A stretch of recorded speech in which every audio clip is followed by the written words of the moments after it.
Good है। चले start करते हैं। सबको विजिबल है? विजिबल है ना सबको?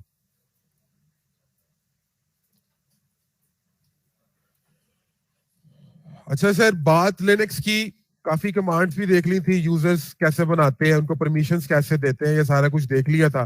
टेक्स्ट एडिटर्स कैसे होते हैं, वीआई और नैनो दोनों को चलाकर देखा था, फाइल्स बनाकर देखी थी। और अब बात करने लगे हम लोग क्रोन टैब की। मैंने लास्ट टाइम ऐसे क्रोन टैब बता दिया था, चले इसको रिवाइज करते हुए आगे चलते हैं। ठीक है, आधे आधे आधे फटाफट है, फटाफट है। अच्छा, क्रोन टैब की बात करते हैं। तो क्रोन टैब क्या है, समझ ले। क्रोन टैब एक टूल है जिसके थ्रू हम लोग क्या करते हैं, किसी ना किसी टास्क को ऑटोमेट कर लेते हैं, कोई स्केड्यूल लगा लेते हैं। अगर किसी का इत्तेफाक हुआ विंडोज के अंदर, तो विंडोज के अंदर हमारे पास टास्क स्केड्यूलर होता है, वो भी एक टूल है। आप उसको इस्तेमाल करते हुए क्या कर लेते हो, कोई भी टास्क है, कोई स्क्रिप्ट चलानी है, कोई फाइल को रन करना है, कुछ डिलीट करना है, फोल्डर किसी को कॉपी करना है, कुछ काम करना है आपने, तो आप क्या कर लेते हैं, आप टास्क स्केड्यूलर के अंदर एक टास्क बना लेते हैं और उसके आगे कोई एक्शन आइटम लगा देते हैं और दैट्स इट, वो उस टास्क को उस स्केड्यूल पर क्या करता है, एग्जीक्यूट करवा देता है। ये आपके पास टास्क स्केड्यूलर है। इसी के आपके पास ऐसा ही टूल जो लिनक्स में मौजूद होता है उसको हम क्रॉन टैब कहते हैं। क्रॉन टैब में भी हम क्या करते हैं कि पूरा स्केड्यूल बता देते हैं और स्केड्यूल के साथ हम लोग वो टास्क भी बता देते हैं जो कि परफॉर्म करना है। चले इसको देख लेते हैं। तो अब इसको लिखने का कुछ फॉर्मेट है। उसका फॉर्मेट क्या है? उसका फॉर्मेट ये है कि पहले ये जो आपके पास ये सारे कॉलम्स है ना, ये MIN से लेके DOW तक, ये सारे के सारे यूज होंगे आपके स्केड्यूल लगाने के लिए। क्या आपने स्केड्यूल क्या लगाना है, कब का लगाना है, कैसे लगाना है। और जो आखिरी चीज है ना CMD, ये वो टास्क होगा जो कि आपने क्या करना है, परफॉर्म करवाना है। ठीक है। अच्छा, अब बात करते हैं जो स्केड्यूल है ये किस तरह फॉर्मेट में कैसे लिखेंगे। तो मिन का मतलब है मिनट्स आपके, आवर का मतलब आपके आवर्स, या आपका डे ऑफ मंथ है, यानी कि कोई भी 1 से लेकर 31 तक जो भी डेट बनती है आपकी, ये वो बनेगा। उसके बाद आपके पास मंथ आता है कि कौन सा मंथ है, 1 से लेकर 12 तक कोई भी वैल्यू आ सकती है। और आपके पास डे ऑफ वीक आता है, यानी कि मंडे से लेकर संडे तक। अब इनकी वैल्यूज देख लें तो मिनट्स में आपके पास वैल्यू क्या क्या आ सकती है, 0 से लेकर 59 तक। ठीक है। आवर्स में आपके पास 0 से लेके 23 तक, ये 12 आवर क्लॉक को फॉलो नहीं करेगा, याद रखिएगा, ये 24 आवर क्लॉक को ही फॉलो करेगा। दूसरी चीज, ये आपके पास डे ऑफ मंथ में क्या आ सकता है, 1 से लेके 31 तक की वैल्यू आ सकती है। मंथ में 1 से लेके 12 तक आ सकता है। और डे ऑफ वीक में 0 से लेके 6 तक आ सकता है। और एट दैट आपके पास CMD में कमांड में कोई भी कमांड जो आप चलाना चाहते हैं, कोई स्क्रिप्ट है तो इधर स्क्रिप्ट आ जाएगी, जो आपने स्क्रिप्ट को कैसे चलाना है, किस कमांड से चलाना है। स्क्रिप्ट कैसे चलाते हैं वो हम लोग स्क्रिप्टिंग में देखेंगे, लेकिन फिलहाल कोई स्क्रिप्ट है तो वापस स्क्रिप्ट में नजर आ जाएगी आप लोगों को। ठीक है। तो ये आपके पास क्रॉन टैब का क्या है, सिंटैक्स है।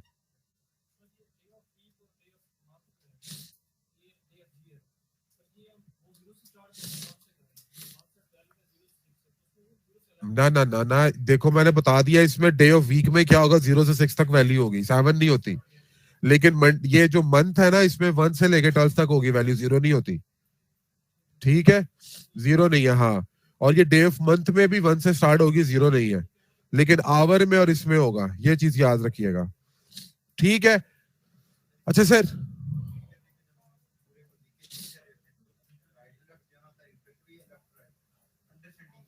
लेफ्ट टू राइट, मेरा लेफ्ट है ना यार, और मेरा अपना लेफ्ट, मेरा लेफ्ट देखो ना। अच्छा अच्छा, आ जाए।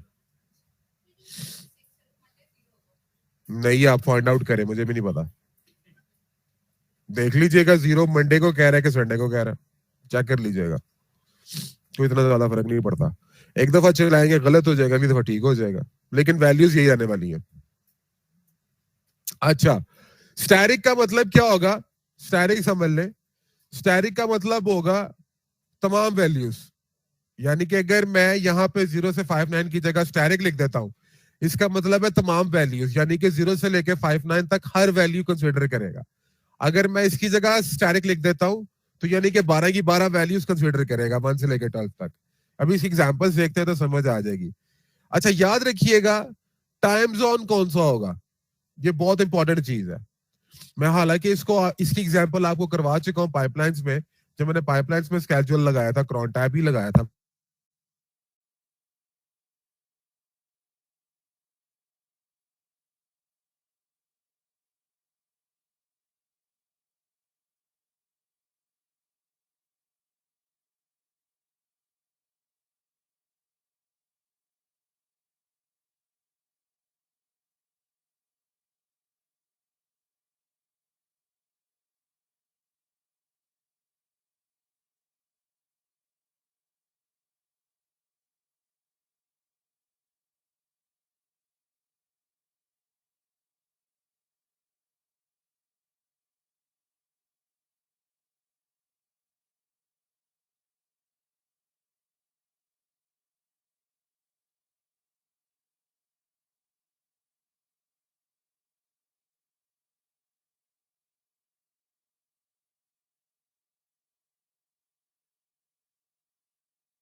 हाँ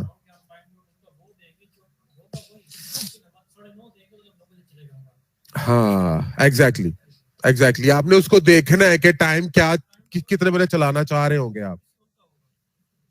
हाँ जी बिल्कुल।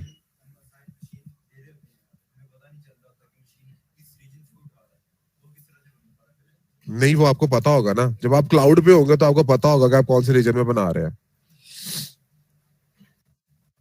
ये चल रहा है अब? चल रहा है? ठीक है, हाँ ठीक है, सही है।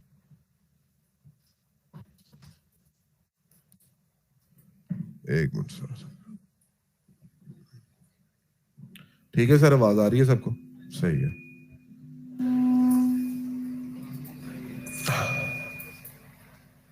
अच्छा अच्छा, मैंने ये बता दिया आपको टाइम जोन का क्या इशू होता है। अच्छा, इसके बाद आप लोगों ने इसकी जॉब को एडिट कैसे कर सकते हैं, दोनों टेक्स्ट एडिटर कोई भी, यानी कि नैनो है या विम है, आप दोनों के थ्रू क्या कर सकते हैं, इनकी जॉब को एडिट वगैरह कर सकते हैं। वो देखते हैं कैसे करते हैं, कमांड क्या होती है, जॉब्स कैसे बनाते हैं, लिस्ट कैसे करते हैं, वो सारा कुछ देखते हैं। तो फिलहाल पहले एग्जांपल्स देखते हैं कुछ। मैंने ये लिखी हुई है एक एग्जांपल फर्स्ट, और ये मैंने जितनी एग्जांपल्स लिखी है ना, मैं ये मोरलेस इस्तेमाल करता हूँ अपनी डेली लाइफ में। यानी कि मैं जो अपना काम करता हूँ लिनक्स सर्वर्स के ऊपर, उनके ऊपर क्रॉन जॉब्स जो बनाता हूँ, ये समझ ले उन्हीं की एग्जांपल्स मैंने लिखी हुई है यहाँ पे, ये मैं कर रहा होता हूँ। अच्छा चले देखते हैं। अब सबसे पहली चीज ये है कि मैंने क्या लिखा है यहाँ पे 30, यानी कि मिनट्स बताया, यानी कितने बजे, यानी कि 30 बजे, यानी कौन से घंटे के 30 बजे, देखते हैं 8:30। अब इस पूरी चीज से पता लग रहा है मुझे 8:30 बजे, लेकिन कौन से 8:30, रात के कि सुबह के? ये सुबह के है, बिकॉज 24 आवर क्लॉक है। अगर मैंने रात के लिखना होता तो यहाँ पे 20 लिखता। ठीक है सर, समझ आ रही सबको? हाँ हाँ, फॉलो ही उसको करेगा, आप 12 में नहीं लिख सकते। अच्छा सर, यहां तक साथ है सब। दिन कौन सा, महीने का 10 तारीख, ठीक है, 10 तारीख को सुबह 8:30 बजे। उस दिन आपके पास महीना कौन सा होना चाहिए? जून, छठा महीना, ठीक है। और उस दिन दिन कोई भी हो सकता है, मंडे भी हो जाए या ट्यूसडे हो जाए, चाहे वेंसडे हो जाए, चाहे थर्सडे हो जाए, मुझे उससे फर्क नहीं पड़ता। तो इसलिए मैंने यहां पर क्या लिख दिया, स्टैटिक। अब जरा गौर करें, अगर मैं यहां पर संडे लिख देता, यानी कि फॉर एग्जांपल 6 वैल्यू दे देता, मैं संडे को कंसिडर कर रहा हूं 6, अगर मैं यहां पर 6 दे देता संडे, तो फिर क्या होता? फिर अब उस दिन मैं देखता कि अगर 10 जून को संडे होता तो ये चलता, नहीं तो ना चलता। बात समझ रहे हैं? इसलिए मैंने स्टैटिक दिया है कि मुझे 10 जून इंपॉर्टेंट है, मुझे 10 जून डेट इंपॉर्टेंट है, मुझे उस दिन क्या दिन है, मंडे टू फ्राइडे, वो इंपॉर्टेंट नहीं है। ठीक है, इसलिए मैंने डेवी पे क्या कर दिया, स्टैटिक। मैं इस दिन कर क्या रहा हूं, मैं इस दिन बैकअप ले रहा हूं, समझे? ठीक है, मैं फुल बैकअप ले रहा हूं, यानी कि मेरे को सर्वर से मैंने जून 10 तारीख को डेडिकेट कर लिया, अपने क्लाइंट्स को बता दिया कि सर इस दिन आपका पूरा बैकअप हुआ करेगा। पूरे साल में जो हमने साल ईयरली बैकअप लेना होता है ना, वो इस दिन हम लेंगे। हमने 10 जून डिसाइड कर लिया, मैंने उस पर क्रॉन जॉब लगाई, वो इस दिन खुद ब खुद क्या कर लेगा, 8:30 बजे सुबह बैकअप ले लेगा। समझ आई सर सबको? अच्छा, ये जो अगली चीज है, ये अगली चीज ने मेरी जिंदगी बहुत आसान की है। ये जो अगला वाला बता रहा हूँ, ये मैं यूज कर रहा हूँ, वैसे तो सारी कर रहा हूँ, ये वाला इस्तेमाल कर रहा हूँ। अच्छा, अब इसने मेरी जिंदगी कैसे आसान की, पहले मैं आपको बता देता हूँ। हमारे पास ना डॉकर की इमेजेस होती है। अब जो डेवलपर्स है, जिनको जो डेवलपिंग करते हैं, उनको पता होगा कि डेवलपर रोजाना ना मल्टीपल चेंजेस करते हैं। फॉर एग्जाम्पल, उसने स्पेस भी दी है ना, या कलर ही बदला किसी एक चीज का, तो वो नई इमेज बन जाएगी। समझ रहे हैं? वो नई इमेज बन गई, फिर नई इमेज बन गई। अब मेरे पास मल्टीपल डेवलपर्स होते हैं, मल्टीपल डेवलपर्स एक दिन में बैठ के मल्टीपल चेंजेस कर रहे होते हैं, मेरे पास मल्टीपल इमेजेस बनती है। अब मैं क्या किया, मैंने कस्टम एजेंट इस्तेमाल कर लिया। जिस तरह हम लोगों ने अभी एजेंट नहीं यूज किया माइक्रोसॉफ्ट होस्टेड का, मैंने उसकी जगह अपना एजेंट इस्तेमाल कर लिया कि इसको इस्तेमाल करना पाइपलाइन को रन करने के लिए। अब हर दफा जब पाइपलाइन रन होती थी, नई इमेज बनती थी, वो इमेज स्टोर किधर होती थी, उसी मशीन पे। अब उस मशीन पे स्टोर होती थी, मैंने लिनक्स की मशीन बनाई हुई थी। अब उसपे क्या हुआ, मेरी जो बाय डिफॉल्ट मुझे रूट वॉल्यूम मिलता है वर्चुअल मशीन का, वो मिलता है 30 GB विंडोज के लिए। अब वो तो 2 दिन में भर जाए, मुझे जाना पड़े, जाके जो इमेजेस यूज नहीं हो रही उनको मुझे डिलीट करना पड़े, या फिर मुझे मेरे सीनियर ने कहा कि 100 GB की हार्ड डिस्क लगा दो। मैंने 100 GB की हार्ड डिस्क लगा दी, 15 दिनों में वो भी फुल। ठीक है, क्योंकि एक इमेज जो थी वो कुछ 700-800 MB की बनती थी। अब डेवलपर्स बनाए फुल हो जाए। मेरे पास फिर सोल्यूशन क्या था, मैंने क्रॉन जॉब लिखी और मैंने कहा कि महीने की 15 तारीख को ये चले, महीने में एक दफा बस, महीना कोई भी हो, महीने में एक दफा चले 15 तारीख को। और उस दिन क्या करे, जो भी डॉकर की मेरी नॉन यूज्ड इमेजेस है उनको क्या करे, खत्म कर दे। अब डेवलपर जितनी मर्जी इमेजेस बनाए, जितनी मर्जी पाइपलाइन चलाए, अब उस पे जितनी मर्जी इमेजेस बने, 15 तारीख को क्या करता है, ये ऑटोमेटिकली अनयूज इमेजेस को खत्म कर देता है। तो ये मैंने उसकी जॉब लिखी, मैंने लिखा जी सुबह 3 बजे, सुबह के 3 है ना, सुबह के 3 बजे 15 तारीख को, महीना कोई भी हो, उस दिन दिन कोई भी हो, मुझे फर्क नहीं पड़ता। ठीक है,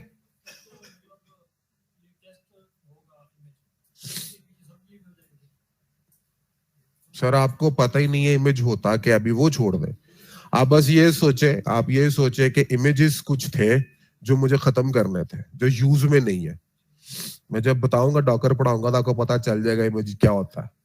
ठीक है, लेकिन मुझे प्रॉब्लम थी, मैंने आपको सिनेरियो बताया कि किस सिनेरियो में आप इस्तेमाल करते हैं, तो मैंने क्रॉन जॉब से खत्म किया अपनी इस प्रॉब्लम को। मुझे प्रॉब्लम थी, मेरे पास और सोल्यूशन भी मौजूद थे, मैं और कुछ भी करता, मैं एजेंट ही बदल लेता, मैं अपना ना अपना एजेंट इस्तेमाल करता, मैं माइक्रोसॉफ्ट का कर लेता। वो तो हर दफा मुझे नया एजेंट मिलना था, तो इमेज जितनी मर्जी बनाई जाए, लोग कोई फर्क नहीं पड़ता। लेकिन मैंने क्रॉन जॉब से इसको ठीक किया। ठीक है, तो ये क्रॉन जॉब के अंदर मैंने क्या कहा कि दिन कोई महीना कोई भी हो, दिन कोई भी हो, यानी कि मंडे से सैटरडे, तारीख 15 और सुबह के 3 बजे आपने क्या करना है, ये कमांड चला देनी है। और ये कर क्या रही है, ये यही कर रही है फोर्सफुली, जो भी आपकी अनयूज्ड इमेजेस उनको प्रून कर रही है, यानी कि खत्म कर देगी, डिलीट कर देगी, मेरी स्पेस फ्री हो जाएगी, मुझे इसका इशू नहीं आएगा। जिससे कंटेनर नहीं चल रहा, अब देखे ना, उसको इमेज का पता है, उसने मुझसे ज्यादा रेलेवेंट क्वेश्चन किया, तो इसलिए मैं उसको बता रहा हूँ। समझ आई? जिससे कंटेनर नहीं चल रहा। ठीक है, मैं बता दूंगा, बेफिक्र रहे। क्या करना पड़ेगा? हाँ, मैं उधर ही आ रहा हूँ सर, मैं उधर ही आ रहा हूँ, मैं अगली एग्जाम्पल से उधर ही आ रहा हूँ सर। यहां तक सब साथ है? अच्छा, आगे आए, आगे क्या कर रहा हूँ, मुझे इंक्रीमेंटल बैकअप्स लेने हैं। अभी इंक्रीमेंटल बैकअप पढ़ाऊंगा तो आपको समझ आ जाएगा इंक्रीमेंटल बैकअप होता क्या है, लेकिन फिलहाल मुझे इंक्रीमेंटल बैकअप लेने हैं। मैंने यहां पर लिखा, जी जी,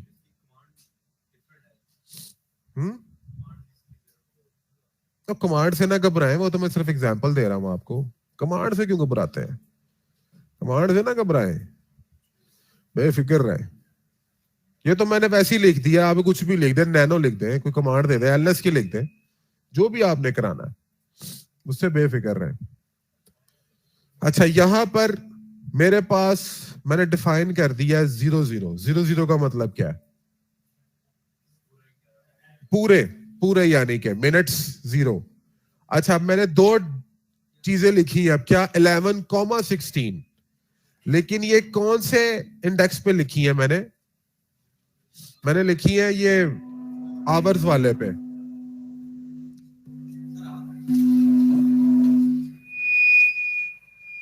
ये की लाता जे मनु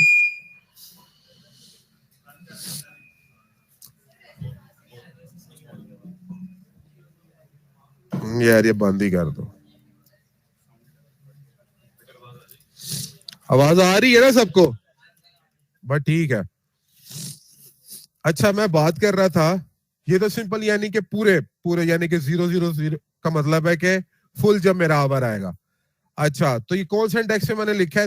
अगली चीज देखिए, अगली चीज गौर करने वाली है, 11,16 मतलब, और उसके आगे मैंने सब स्टैटिक दे दिया। इसका मतलब क्या? ये क्या करेगी? इंक्रीमेंटल बैकअप कब कब होगा? क्या क्या क्या? 16 तारीख कहां से आ गई ना? गलत गलत, एक मिनट है, एक मिनट है। इंडेक्स देखें, ये इंडेक्स एक ही है, कॉमा डाला मैंने, ये 3 की जगह पर लिखा है, ये तो टाइम है, ये तो आवर्स बता रहा है, ये आवर्स बता रहा है सिर्फ। अगली चीज ये थी आपकी तारीख की, ये आपका क्या था? मंथ था, और ये था डे ऑफ वीक। ये तो मैंने स्टैटिक कर दिए, तो ये एक ही कॉलम है ना, ये दो नहीं है, ये 16, इसको डेट नहीं समझना। हाँ, नहीं नहीं नहीं नहीं नहीं नहीं, आपने कॉलम कॉलम देखना किस में काम कर रहे हैं। ये पहला कॉलम है, उसकी जगह आपने ये वैल्यू डाल दी। दूसरे कॉलम में आपने ये दूसरे कॉलम की पूरी वैल्यू है, स्पेस से सेपरेट करेंगे, और वो गलती होगी सर। ठीक है सर, वो गलती होगी, स्पेस है तो यहाँ पे स्पेस नहीं है, ये एक ही चीज है। ये देखे ना, आपको इससे पता लगना चाहिए कि आगे 3 कॉलम्स है तो ये एक ही कॉलम है। ठीक है। अच्छा देखिए, 11 और 16 का मतलब क्या है? कि पूरे 11 बजे और दोपहर के पूरे 4 बजे, दिन कोई भी हो, महीना कोई भी हो, डे ऑफ वीक कोई भी हो, 11 बजे और 4 बजे क्या होगा? मेरा इंक्रीमेंटल बैकअप होगा रोजाना। ठीक है सर। अब ये रोजाना वाली बात होगी सर, मैं आपकी वाली बात पर ही आगे आ रहा हूं। अच्छा, आगे आगे जरा देखते हैं। अब मुझे डेटाबेसिस के स्टेटस देखने होते हैं यार, बार बार रोजाना। मेरे पास डेवलपर्स होते हैं, काम कर रहे होते हैं, तो बाद में ना डेवलपर कोई मानता नहीं है कि उसने चलाई थी क्यूरी। समझ रहे हैं? तो मैं क्या करता हूं, हम लोगों ने ये स्टेटस के क्या लगाए हैं, चेक्स लगाए होते हैं, कि हम बार बार स्टेटस चेक करते हैं पूरा दिन। क्या क्या? पूरा दिन, पूरा दिन हमारी टाइमिंग क्या होती है? सुबह 9 से लेकर शाम 6 बजे तक। तो मैंने लिख दिया 9 to 18। गौर करें, 9 to 18 यानी कि 9 बजे भी चलेगी, 10 बजे भी, 11 भी, 12 भी, फिर 1 2 3 4 5 6, यानी कि 6, यानी कि ये 9 दफा ये हमारी जॉब क्या हो रही, चल रही होगी। जब हाइफन लगाएंगे आप, तो वो सारी वैल्यूज कंसीडर करेगा, कॉमा लगाएंगे तो सिर्फ वो 2 वैल्यूज कंसीडर करेगा।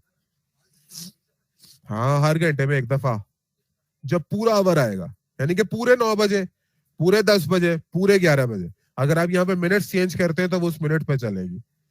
और फिर दिन कोई भी हो मेरे पास, दिन कोई भी हो मेरे पास, महीना कोई भी हो, ठीक है, डे ऑफ वीक कोई भी हो। लेकिन मुझे मुझे यह एहसास हुआ कि नहीं यार, मेरे तो लोग सिर्फ काम करते हैं मंडे टू फ्राइडे, मुझे सैटरडे और संडे में क्यों चाहिए? मुझे सैटरडे संडे डीबी का स्टेटस तो नहीं ना चेक करना। तो मैं क्या किया, मैंने इसी को चेंज करके आखिरी पे क्या लगाया, 1 to 5। ठीक है, 1 to 5 लगा दिया। इससे यानी कि मंडे से लेके सिर्फ कब तक चलेगा? फ्राइडे तक। सर डिफाइन हो तो गया है 1 to 5। 0 संडे होगा आपके पास, 6 जो होगा सैटरडे होगा, संडे से स्टार्ट होगा। सर खुद आप ही सोच लियो सर, मैंने आपको एग्जांपल दे दी है इधर। सर बेफिक्र रहे, हो जाएगा। ठीक है, ये समझ आ गई।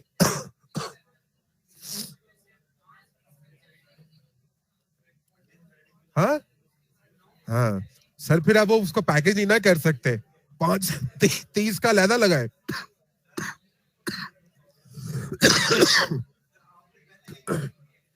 सर बातें नहीं, बातें नहीं।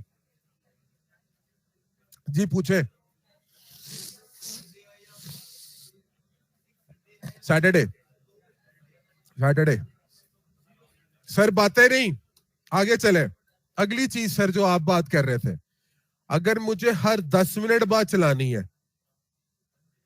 हर 10 मिनट बाद, तो ये देखें आखिरी चीज, मेरे पास आवर कोई भी हो, दिन कोई भी हो, डे कोई भी है, मंथ कोई भी है, मैंने हर 10 मिनट बाद एक चीज चलानी है, हर 10 मिनट बाद, तो मैंने स्टार लिख के स्लैश लिख दिया 10 पहले वाले पे, तो हर 10 मिनट बाद सर चल रही होगी।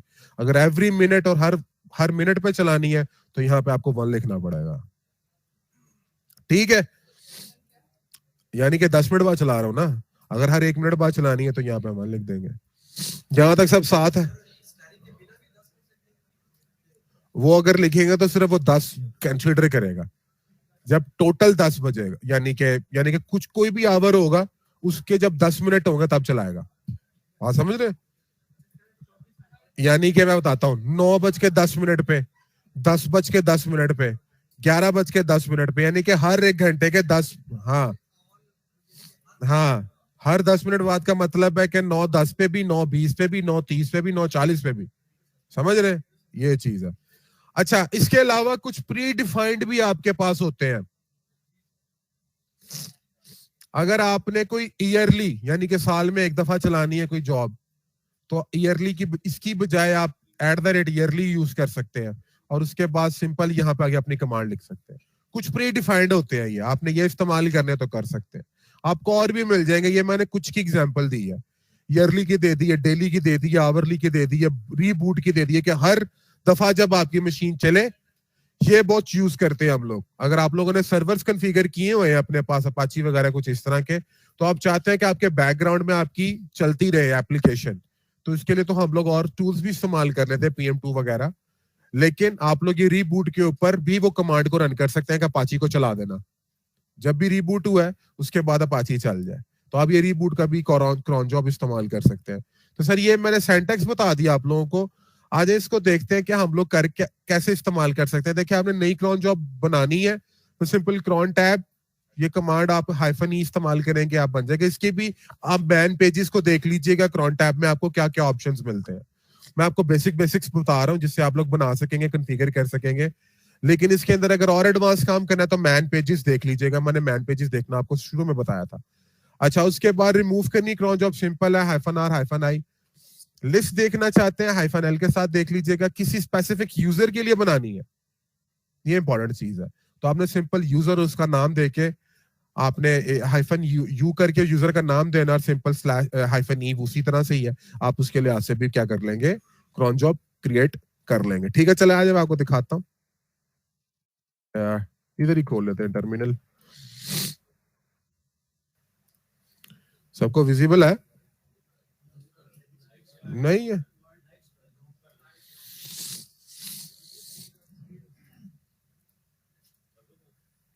अब देखिए, अब ठीक है। अब कमांड ही सही तरह समझ नहीं आनी, कर दे क्रॉन टैब -l। भी फिलहाल मेरे पास कोई भी क्रॉन टैब, मैंने क्रॉन जॉब नहीं बल्कि एक बनाई हुई है, ये देखें, मुझे दिखा रहा है कि आपने ये क्रॉन जॉब बनाई हुई है। देखिए, मैंने -l किया था, मैंने उसने मुझे दिखाया कि आपने ये एक क्रॉन जॉब बनाई हुई है। ठीक है, चले आए, ऐसा करते हैं, एक और बनाते हैं क्रॉन टैब हाइफन -e के साथ। ठीक है सर, ये पहली वाली बनी है, इसी को चेंज कर सकते हैं क्योंकि इसका नाम मैंने वही रखा हुआ था, आप नाम बदल के सेव कर सकते हैं। इसी को चेंज कर लेते हैं, हम इसको ये कर देते हैं, मैं कहता हूं जी static/5, ठीक है, तो स्टैटिक कर देते हैं और इसको स्टैटिक कर देते हैं। सर रीबूट के लिए ये सारा कुछ खत्म करके @ बस ऐसे, उसके बाद अपनी कमांड दे दें, ठीक है सर। अच्छा, आपने इसको सेव कैसे करना है ये देखेंगे, नैनो खुला हुआ है, ठीक है, नीचे बता रहा है वही कंट्रोल हो, यहाँ पे नाम बदल लीजिएगा। मैंने इसका नाम अभी तक क्रोन टैब रखा हुआ है। ये जो चीज बता रहा हूँ ना, ये नाम चेंज कर लीजिएगा। अगर आपने अपनी क्रॉन जॉब का नाम बदलना, आप नाम बदल सकते हैं, मैंने यही रखा हुआ है। एंटर जाने दे रहा हूँ, Ctrl+X, मेरी क्रॉन टैब जो है वो कैर इंस्टॉलिंग न्यू क्रॉन टैब। अच्छा, मैं अब यहाँ पर आपको दोबारा से लिस्ट करके दिखाता हूँ, क्रॉन टैब -L, तो ये देखें ऊपर जाएंगे तो आपके पास अब ये वाली आ गई, वो रीबूट के साथ हम लोगों ने कर दी थी। यहाँ तक साथ है सर, ठीक हो गया जनाब। तो ये आपके पास क्रॉन टैब थी, अब बकाया किसी स्पेसिफिक यूजर के लिए बनानी है या किस तरह करनी है कॉन्फ़िगर, आप लोग कर सकते हैं। सिंपल है, कुछ मुश्किल नहीं है इसके अंदर। तो सर चले आगे चलते हैं। अगली चीज क्या है? अगली चीज ये है जनाब के हमारे पास, मैंने आपको बताया था शेल्स पढ़ाए थे, मैंने कहा था शेल्स के अंदर आहिस्ता आहिस्ता नए कॉन्सेप्ट्स आते गए, और बैश शेल आज तक क्यों इंपॉर्टेंट है, उसका एक फीचर था फाइल ग्लोबिंग का। आप लोगों को अगर याद ना हो, मैंने वहां पर पढ़ाया था आपको कि फाइल ग्लोबिंग का एक ऐसा फीचर था जिसकी वजह से बैश जो है आज तक पॉपुलर है, और उस वक्त भी इसने बहुत पॉपुलैरिटी गेन की थी। फाइल ग्लोबिंग क्या होती है? लाइक फॉर एग्जाम्पल, मैं किसी एक स्पेसिफिक फाइल को नहीं देखना चाह रहा हूं, मैं चाहता हूं कि मेरी इस डायरेक्टरी पे जितनी टेक्स्ट फाइल्स पड़ी हैं वो सारी की सारी क्या हो जाए, लिस्ट हो जाए। तो पहले शेल्स में ये काम मैं नहीं कर सकता था, अब कर सकता हूं। लाइक फॉर एग्जाम्पल, अगर मैं यहां पर ये लिख रहा हूं ls static.jpg, इसका मतलब है जितनी जेपीजी की फाइल्स हैं वो सारी की सारी क्या हो जाएंगी, लिस्ट हो जाएंगी। ये ग्लोबिंग है। इसी तरह अगर मुझे कोई सिंगल कैरेक्टर को देखना है तो क्वेश्चन मार्क लगा दूंगा। अगर सारे वाइल्ड का जो भी कोई भी नाम हो, कुछ कुछ भी नाम हो सकता है, कैपिटल्स में, स्मॉल में, कुछ भी, तो एक्सटैरिक। लेकिन अगर कोई मैंने एक स्पेशल पैटर्न फॉलो करना है तो मुझे रेगुलर एक्सप्रेशन लिखना पड़ेगा, यहाँ पे फिर स्टैरिक लिखना पड़ेगा। रेगुलर एक्सप्रेशंस को देख लीजिए, अगर किसी ने थ्योरी ऑफ ऑटोमेटा पढ़ी हो तो उसके अंदर आपको पता होगा कि रेगुलर एक्सप्रेशन हम कैसे लिखते हैं। अगर फाइल्स जिनका नाम सिर्फ कैपिटल से स्टार्ट हो रहा हो, सिर्फ पहला लेटर कैपिटल हो, उसका रेगुलर एक्सप्रेशन कैसे लिखते हैं। वो रेगुलर एक्सप्रेशंस जो है वो लाला काम है, मैं आपको वो लिखना नहीं सिखा रहा हूँ, आप देख लीजिएगा कैसे लिखते हैं। लेकिन मैं बता रहा हूँ आपको रेगुलर एक्सप्रेशन इस्तेमाल करने पड़ेंगे अगर आपने किसी एक रेगुलर पैटर्न को फॉलो करना है, कर सकते हैं। ये सारा काम आपको लिनक्स करवा कर देता है। अच्छा, फाइल बैश शेल करवा कर देता, सॉरी, और बैश शेल हमारे पास। अच्छा, यहाँ पर अगर देखें तो ये टीएक्सटी फाइल पड़ी है, ठीक है, ये मेरे पास कुछ पीपीटीएक्स पड़ी है। अच्छा, हम यहाँ पे टर्मिनल मैंने यहाँ भी खोला हुआ था आई गेस, इसको मैं कहता हूँ जी ls, और मैंने क्या कहा था आपसे कि static.txt ऐसे था। ये देखें, उसने मुझे टीएक्सटी की एक फाइल क्या कर दी है, शो करवा दी है। ठहरे, इधर टीएक्सटी की कुछ और फाइल्स भी बनाते हैं आपके सामने है, यहाँ पर गौर कीजिएगा, यहाँ पे पीपीटीएक्स की भी फाइल्स पड़ी हैं। मैं यहाँ पर कुछ और, टेक्स्ट एडिटर किधर गया है, यहाँ पे होता था टेक्स्ट एडिटर, ऑफिस है। हाँ, चले हम लोग यहाँ से बना ले, बल्कि वो टीएक्सटी नहीं बनाएगा, क्या बनाएगा, ऐसा करते हैं हम पीपीटीएक्स को कर लेते हैं, ls static pptx। गौर करें, अब 3 पीपीटीएक्स फाइल लोड कर दी उसने, और उसने ये वाली टीएक्सटी फाइल को लोड नहीं किया। ये सर आपके पास ग्लोबिंग का है। अच्छा, ये तो मैं सिर्फ ls कर रहा हूँ, अगर मैं जितनी कमांड्स हैं सारी की सारी आप कर सकते हैं। ठीक है, आपने कॉपी करना है, सिर्फ और सिर्फ पीपीटीएक्स की फाइल को कॉपी करना तो कॉपी कर ले, कोई मसला नहीं, कॉपी कमांड दे ले, मूव कमांड दे ले, वो सारी की सारी कमांड के साथ आप कर सकते हैं। मैं आपको एग्जांपल ls के साथ दे रहा हूँ। तो ये आपके पास बैश शेल की फीचर था जिसकी वजह से काफी पॉपुलर हुआ था। इसके अलावा और भी इसके कुछ फीचर्स थे, पाइपिंग का, पाइप यानी कि एक कमांड की इनपुट दूसरी की यानी कि एक की आउटपुट दूसरे की इनपुट बनती थी। तो ग्लोबिंग हो गया, पाइपिंग हो गया, ये सारे के सारे आपके पास क्या थे, बैश शेल के फीचर्स है जिसकी वजह से इंपॉर्टेंट। तो मैं आपको वो सारे सारे वन बाय वन करवा रहा हूँ।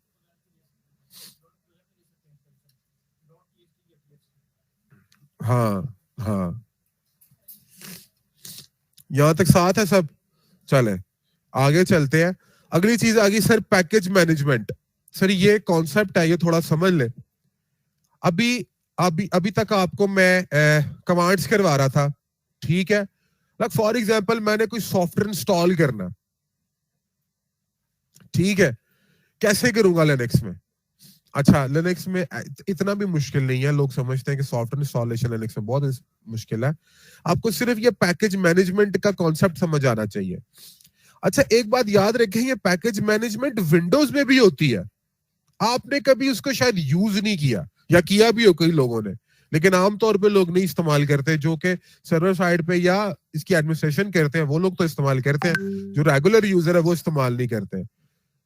मैं कई आगे लैब्स में मैं विंडोज के अंदर भी पैकेज मैनेजमेंट के टूल इस्तेमाल करूंगा, लाइक चॉकलेटी। नाम सुना अगर आप लोगों ने चॉकलेटी का। तो चॉकलेटी के थ्रू मैं क्या करूंगा, कैबरी डेरी मिल्क वाली नहीं मैं कह रहा था, ठीक है, ये चॉकलेटी एक टूल होता है।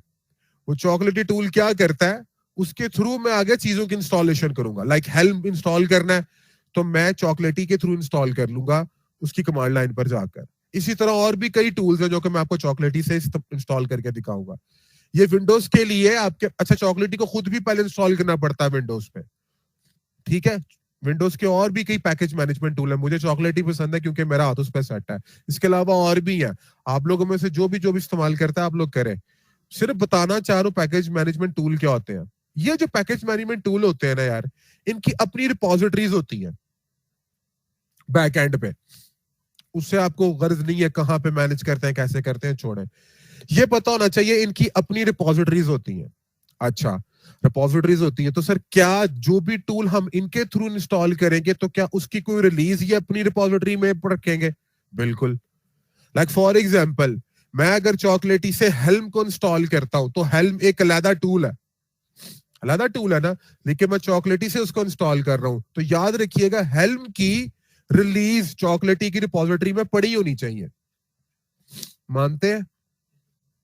अच्छा, फिर ऐसे भी होता है कि हेल्म ने नई रिलीज अपनी निकाल दी, यानी कि फॉर एग्जांपल हेल्म 4 आ गया, लेकिन चॉकलेटी के पास हेल्म 3 पड़ा। तो मैं अब अगर तो चॉकलेटी से इंस्टॉल कर रहा हूं तो वो बार बार हेल्म 3 इंस्टॉल करेगा।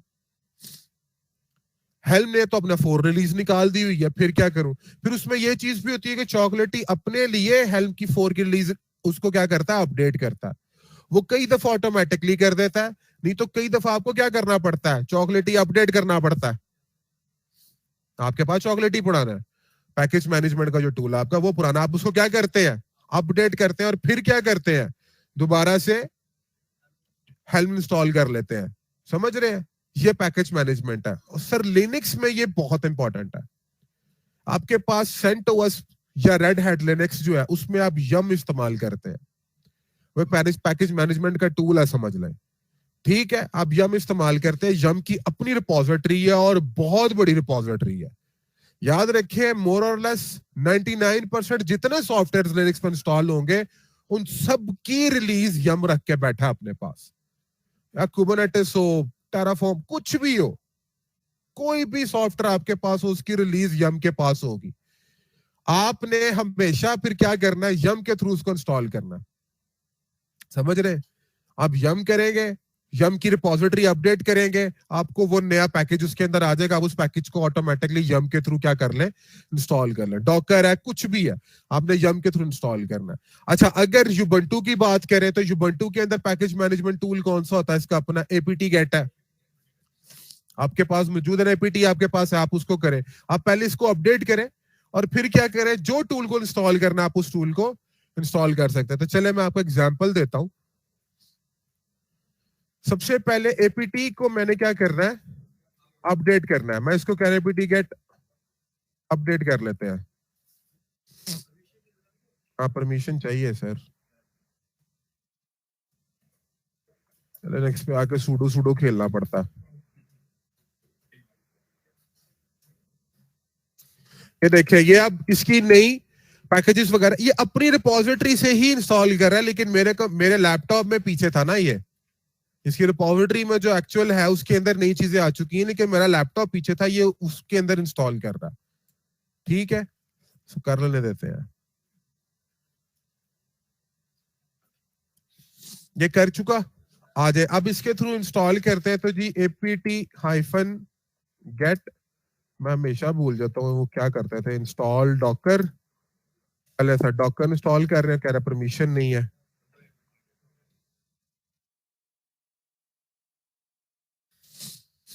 ये ले सर, उसने मेरा डॉकर जो है वो कर दिया है इंस्टॉल कर, मेरे ख्याल से बल्कि पहले ही वो मुझे कह रहा है कि ऑलरेडी न्यूज़ वर्जन के ऊपर है, आपके पास इंस्टॉल है। तो यानी कि मैं, अच्छा एक तो ये चीज थी ना, मैं इसको क्या कर रहा था इंस्टॉल, उसने मुझे क्या दिया इंस्टॉल, अपडेट कर सकता हूँ किसी पर्टिकुलर पैकेज को, बिल्कुल मैं कर सकता हूँ, sudo apt-get, और उसके बाद मैं कहता हूँ अपडेट कर दो किसको, डॉकर को। नहीं, उसने कहा आर्ग्यूमेंट वगैरह खराब है, कोई हाइफन शाइफन लगना है, वो हाइफन वगैरह देख लीजिएगा, मेरे ख्याल से ऐसे लगाना है, नहीं वो चेक कर लीजिएगा सर, ये आप हाइफन वगैरह कहां से लगाएंगे, लेकिन फिलहाल आप अपडेट कर सकते हैं, आप रिमूव कर सकते हैं, आप इंस्टॉल कर सकते हैं, इसके आपके ऊपर डिफरेंट है, आप मैन करके देख लीजिएगा apt-get क्या क्या क्या है आपके पास। ठीक है, ये ले सर, मैन पेजेस खुल गए आपके पास और इसको आप पढ़ सकते हैं, मैंने आपको स्टार्ट में मैन पेजेस पढ़ाए थे। ठीक है, इसके सारे ऑप्शन आपके पास, अपडेट कैसे करते हैं, ठीक है, ये तमाम की तमाम चीजें आपको मिल जाएंगी। सही है, मैं वापस आ रहा हूँ। अच्छा, एक चीज देख ले, आपके पास सिस्टम सीटीएल भी आपके पास समझ ले इसी टाइप की एक चीज है, sudo सिस्टम सीटीएल। अब इसको मैं इस्तेमाल कर रहा हूँ, आप ये सर्विसेज को स्टार्ट या स्टॉप करने के लिए कर लेते हैं। अच्छा, वैसे ये अगला टॉपिक बन जाता है, आपके पास ये पैकेज इंस्टॉल कैसे करते हैं, ये मैंने यम के लिहाज से बताए हुए हैं इधर, लेकिन हम लोग इस वक्त यूबंटू इस्तेमाल कर रहे हैं, तो apt-get इस्तेमाल करेंगे। हैं, काली में भी यम चलता है, मैंने काली कभी इस्तेमाल नहीं की, वैसे नहीं चलता काली का, फिर कुछ और होगा, apt-get है उसके अंदर भी apt-get चल रहा होगा, मैंने काली वैसे कभी इस्तेमाल की नहीं। अच्छा, ये देखें, इसके अंदर भी आप सर्विसेज वगैरह को इंस्टॉल कर सकते हैं, रिमूव कर सकते हैं। अच्छा, आपके पास wget भी इसी तरह की एक चीज है, wget क्या करता है, अच्छा चले ये समझ ले।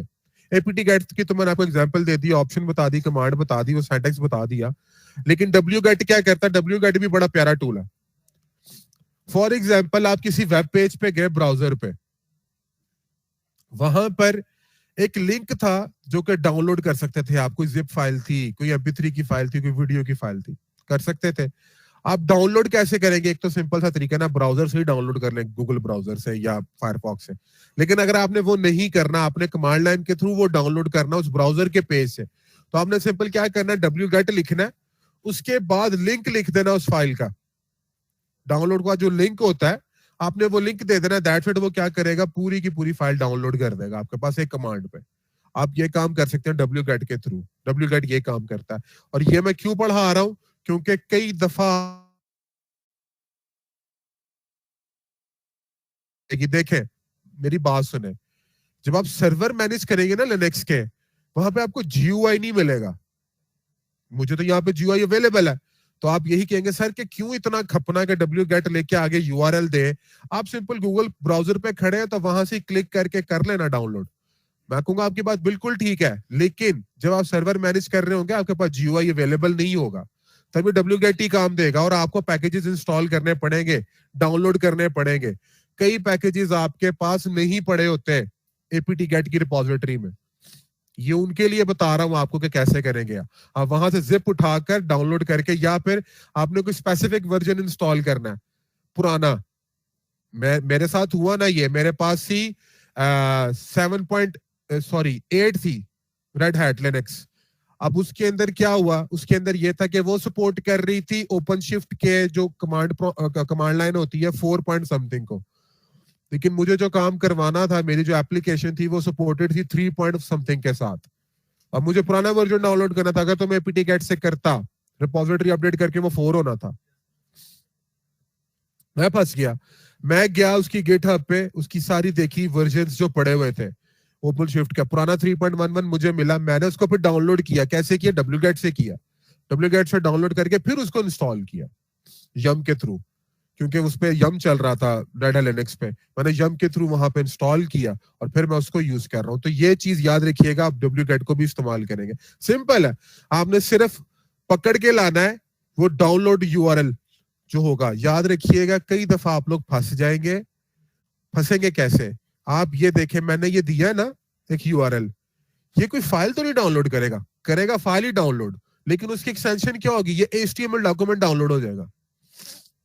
आपके पास कई दफा HTML डॉक्यूमेंट डाउनलोड हो जाएगा। तो याद रखिएगा, उधर जाकर जो आपके ब्राउजर होगा वहां पर जाकर लाजमी नहीं है जो ऊपर यूआरएल में जो यूआरएल आ रहा है वही आपका यूआरएल बनेगा, नहीं। जो फाइल एक्चुअली होगी उस फाइल पे होवर कीजिएगा, सिर्फ कर्सर रखिएगा, वो नीचे उस अगर वो डाउनलोडेबल फाइल है वो नीचे उसका पूरा यूआरएल बन के आता है। गौर करिएगा, कभी वो नीचे ब्राउजर के ऊपर नहीं, नीचे साइड पे आ रही होती है ना वैल्यूज, वो उधर उसका वो बनकर आ रहा होता है, तो वो यूआरएल होता है उस डाउनलोड वाली का। या फिर राइट क्लिक करके चेक कर लें, जैसे भी करना है आपने, लेकिन मैं आपको बता रहा हूं वो आपका यूआरएल बनेगा, आपने उससे डाउनलोड करना। ठीक है, चले, ये चीज होगी। अगली चीज प्रोसेसेस वगैरह बता रहा था, ये देखते हैं अभी, लेकिन मैं पहले ये जरा सर्विसेज वगैरह की बात करूं। तो सर्विसेज, अच्छा याद रखे, आपने डॉकर चलाया, इसकी एक सर्विस आपको होगी। विंडोज में भी ऐसे ही होता है, बैकएंड पे सर्विसेज चल रही होती है। ये सर्विसेज प्रोसेसेस, सर ये वही काम है जो मैं शुरू में ऑपरेटिंग सिस्टम में बात कर रहा था। ये सर्विसेज चलती है बैकएंड पे, ये सारा कुछ, यानी कि एक आपने टूल चलाओ उसके पीछे बेशुमार सर्विसेज चल रही होती है। आप अपाची चलाएंगे उसकी सर्विसेज चल रही होगी। इसी तरह से आप लोगों के पास ना काम चलता है, विंडोज में भी लिनक्स में भी। हमें इनका पता होना जरूरी है।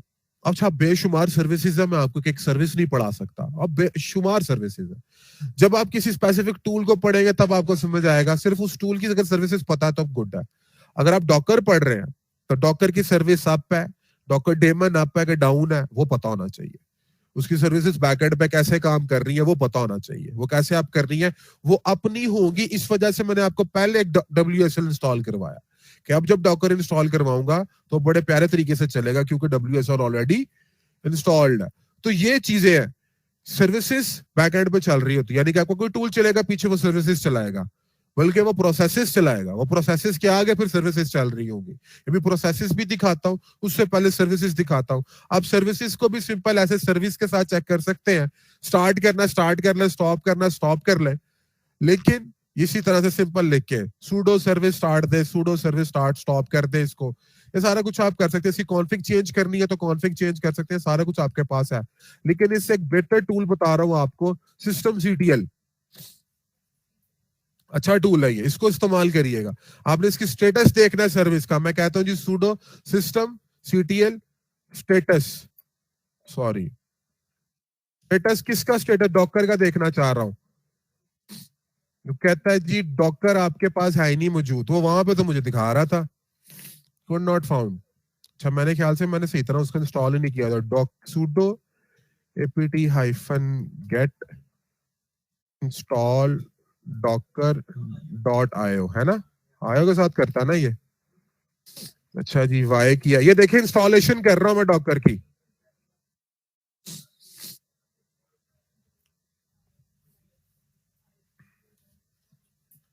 अच्छा सर, मैं बार बार याद करा रहा हूँ, जो ऑनलाइन बच्चे बैठे हैं आप लोगों के पास फुल अपॉर्चुनिटी, आप लोग लेक्चर रिकॉर्ड कर सकते हैं।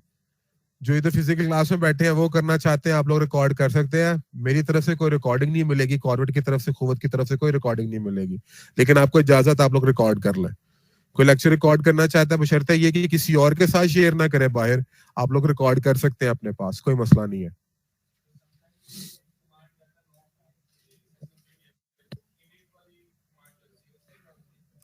यार वो इनिशियलाइज नहीं हुआ होगा शायद, वैसे तो नहीं है करता कभी तक, मुझे तो नहीं किया यार। WSL के अंदर मैंने आपको सिर्फ WSL कराया था डॉकर के लिए। मैंने आपको WSL ये नहीं कहा कि पूरा लिनक्स आपको मिल जाएगा उसमें, सब चीजें नहीं चलेंगी।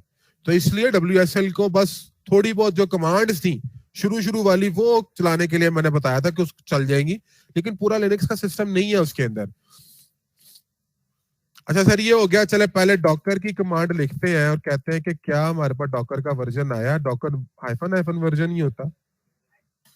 ना सर वर्जन तो आ गया। अच्छा देखते हैं, आप देखते हैं कि क्या सिस्टम सीटीएल को पता चला इसका। सिस्टम सीटीएल स्टेटस नहीं सही, नहीं सही, सही है यार।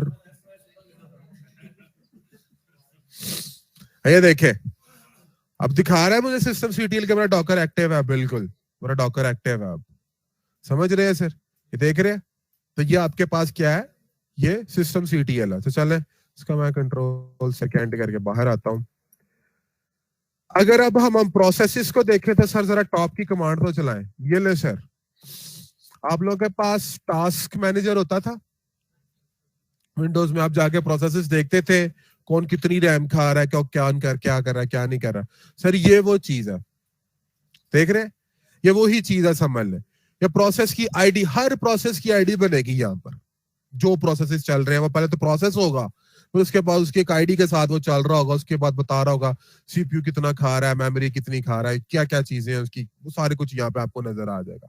वो दिखा रहा है मुझे, देख रहे हैं, ये मुझे इसका बोल्ड करके बता रहा है कि ये करंट जिस टर्मिनल में मैं खड़ा हूं, ये वो वाला टर्मिनल पे उसी की प्रोसेस के बारे में बता रहा है मुझे कि अभी जो आप प्रोसेस चला रहे हैं, जो अभी टर्मिनल चला रहे हो, ये भी एक प्रोसेस है ना। तो मुझे उसके बारे में बता रहा है कि अभी जो आप करंट टर्मिनल चला रहे हैं, ठीक है, उसकी प्रोसेस आईडी क्या क्या क्या और क्या क्या पीछे चल रहा है बैकएंड पे। ये मुझे सारी चीजें, कुछ नहीं ज्यादा चीजें चल नहीं रही है, देख रहे हैं। फिर वो मुझे बता रहा है सिस्टम डी चल रहा है और पता नहीं क्या क्या चल रही है चीजें। टॉप टीओपी और भी होती है यार, लाजमी नहीं है, हाँ वो भी होती है, बिल्कुल सिर्फ टॉप नहीं होती है, और भी आपके पास कमांड होती है। मैं आपको वो बता रहा हूँ जो बहुत फेमस है और इजी है। अब टॉप की कमांड चलाएं, और टॉप की कमांड, अच्छा अब कोई प्रोसेस ज्यादा यूज हो रहा है जनाब, तो फिर क्या करना है, फिर किल कर सकते हैं आप उसको। ये देखें, मैंने बताई आपको यहाँ पर चीज, आप उसको किल करते हैं, प्रोसेस आईडी लिखे किल, उसके आगे उसके प्रोसेस आईडी, प्रोसेस किल हो गया। समझ रहे, कोई भी क्रोम का क्रोम चलाएं, टॉप में जाके उसका प्रोसेस आईडी देखें, किल लिखिए, उसके आगे प्रोसेस आईडी चलाएं, प्रोसेस किल हो जाएगा। तो इस तरह प्रोसेसेस को किल कर सकते हैं। बताने का मकसद क्या है इस चीज का, सर्विसेज का और प्रोसेस का, वो समझ ले, वो सुन ले, वो चीज इंपॉर्टेंट है। सर्विसेज बताने का मकसद ये था कि देखे लिनक्स के सर्वर्स आपने मैनेज करने हैं। अब अगर तो ट्रेडिशनल वे में काम किया तो अपाची सर्वर हो गया, एनजिनिक्स हो गया, टॉमकैट हो गया, आईएएस हो गया, ये सर्वर्स आप मैनेज कर रहे होंगे। आईएएस तो चले आप विंडोज पे करेंगे, लेकिन उधर भी आपको ये चीज पता होनी चाहिए, सर्विसेज का प्रोसेस का कॉन्सेप्ट वही है, चाहे तरीका मुख्तलिफ होगा लेकिन कॉन्सेप्ट वही है। जब मैं आईएएस करवाऊंगा तो मैं उधर दिखा दूंगा। यहां पर एक बात समझनी जरूरी है, और वो ये है कि जब आप ये सर्वर्स को मैनेज करते हैं तो इनकी सर्विसेज अप हुई है कि नहीं हुई है, ये बड़ा मैटर करता है। आपने सर्वर इंस्टॉल किया, वेबसाइट को कर दिया, लेकिन रिस्पॉन्स नहीं आ रहा, क्या करेंगे, ट्रबल शूट कैसे करेंगे। आपके अंदर ट्रबल शूटिंग के अंदर पहली चीज जो आएगी वो आएगी सर्विसेज देखो अप है कि नहीं अप है। लाइक डॉकर है, अभी मुझे एक बात बताए, मेरा डॉकर इंस्टॉल ही नहीं था, मैंने हालांकि पहले दिखाया, वो मुझे कह रहा है ये वर्जन पे डॉकर इंस्टॉल ही नहीं है, और जब उसने लेटेस्ट वर्जन इंस्टॉल किया तो वो 2 पॉइंट समथिंग था। आप देख रहे हैं, तो इस तरह से मैं मिसलीड हो सकता हूं। अब जब तक मैं उसकी सर्विस नहीं देख लूंगा जाकर के डॉकर डेमन का वो एक्टिव नहीं आ रहा, तब तक मुझे तसल्ली नहीं आएगी। इसी तरह जब मैं अपाची को इंस्टॉल करता हूं या एनजिनिक्स को इंस्टॉल करता हूं तो मैं उसका स्टेटस देखूंगा जाके, सर्विस अप हुई है कि नहीं हुई है, ये चल रही है कि नहीं चल रही है। अच्छा चले, ये तो फर्स्ट टाइम के लिए था ना। अब फॉर एग्जाम्पल मैंने अपना सर्वर बनाया, अपाची इंस्टॉल किया, उस पर वेबसाइट इंस्टॉल की, रिस्पॉन्स आ गया, क्लाइंट खुश, लेकिन मशीन बंद कर दी।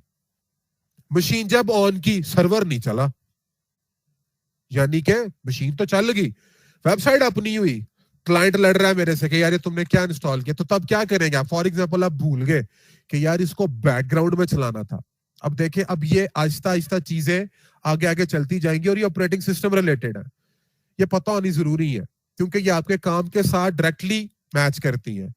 अब आपने वेबसाइट भी इंस्टॉल कर दी, सर्वर भी कॉन्फ़िगर कर दिया, काम आसान, लेकिन जब तक इसको बैकग्राउंड में नहीं चलाएंगे तो जैसी सर्विस बंद, मशीन बंद करके दोबारा चलाएंगे, वेबसाइट नहीं चलनी, क्योंकि क्या आपका अपाची बंद है। अब तो बैठ के या कमांड दे, बैठ के कमांड चलाएं, अपाची को दोबारा से कॉन्फ़िगर करके स्टार्ट करें, ले जी अब चला। तो अब क्या बंदा बिठा के रख रहा है, आपका तो फायदा ही नहीं काम का। उसने अगर मशीन रीस्टार्ट की है तो चलो यार 5 मिनट का डाउन टाइम ठीक है, इसका क्या मतलब है आप दोबारा फिर आधा घंटा लगा के आप करेंगे? नहीं। तब आपको अगर पता होगा सर्विसेज का तो आप बैकग्राउंड में वो सर्विस को चलाएंगे और आप कहेंगे कि जैसी रीबूट से आप चले। एक तो क्रॉन जॉब बताया मैंने, क्रॉन जॉब को भी छोड़े, ये क्या बात हुई कि आपका सर आप हुआ तो क्रॉन जॉब आपने लगाई हुई है, नहीं लगानी क्रॉन जॉब, इससे भी बेटर वे है। देखिए काम इन सब तरीकों से होता है, लेकिन मैं आपको बेटर से बेटर वे बता रहा हूँ, क्रॉन जॉब से भी नहीं करना। आप टूल क्यों नहीं इस्तेमाल करते? आपके पास फॉरएवर है, आपके पास PM2 है, आपके पास और टूल्स है।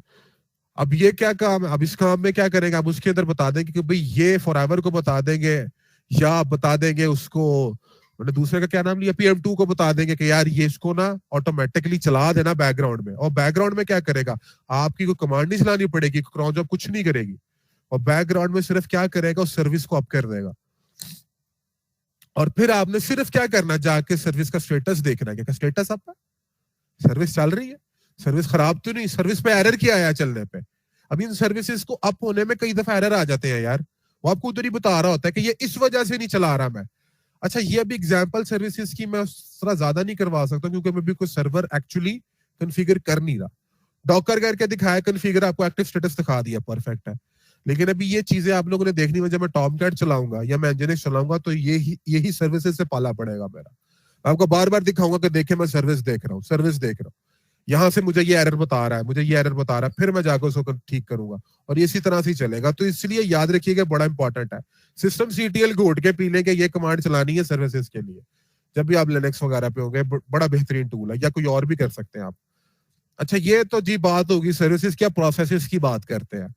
देखिए दूसरी चीज जो आपके पास आएगी वो आएगी जी सर लोड पड़ गया। अच्छा इस लोड के मैंने आपको बेशुमार तरीके दिखा देने हैं, ठीक है।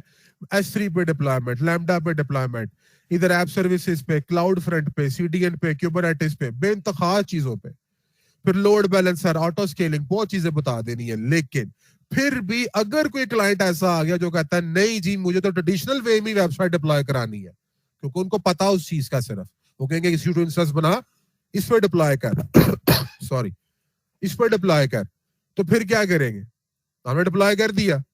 अब मुझे एक बात बताएं, आपके पास ट्रैफिक आई, क्या हर दफा उसको स्केल अप करते रहेंगे? नहीं, पैसे पड़ेंगे यार, एक अच्छा डेवऑप्स इंजीनियर पैसे तो नहीं पड़वाता। तो फिर क्या करेंगे, फिर ये करेंगे, फिर इन प्रोसेसेस को देखेंगे आगे कि कौन सा प्रोसेस फजूल चल रहा है। और कर रहे, कोई प्रोसेस है भी फजूल में खा रहा है अगर स्पेस, तो आप क्या करेंगे, आप उस प्रोसेस को खत्म करेंगे। अब अगर फॉर एग्जांपल वो प्रोसेस को खत्म कर देने से आपकी वेबसाइट भी डाउन हो गई, तो फिर आप अपने डेवलपर से बात करें, और डेवलपर्स को कहें कि तुमने अपने कोड में ऐसी ऐसी सर्विसेज के बारे में लिखा है जो कि मल्टीपल प्रोसेसेस चला देती हैं, या ऐसे प्रोग्राम्स लिखे हैं जो मल्टीपल प्रोसेसेस चला लेते हैं, उनके अगेंस्ट सर्विसेज चलती हैं, तो भाई इसको जरा बेटर वे में लिखे, नहीं तो मुझे स्केल अप करना पड़ेगा इसे।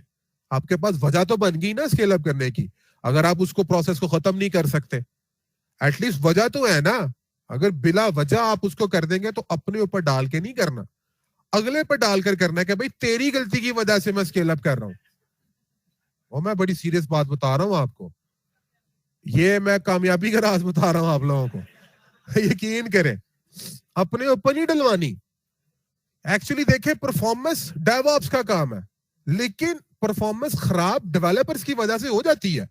आपकी एप्लीकेशन में इतने गट्स नहीं है, ऑप्टिमाइज कोड नहीं है, तो डेवऑप्स क्या करे, डेवऑप्स कुछ नहीं कर सकता फिर उस सिनेरियो में।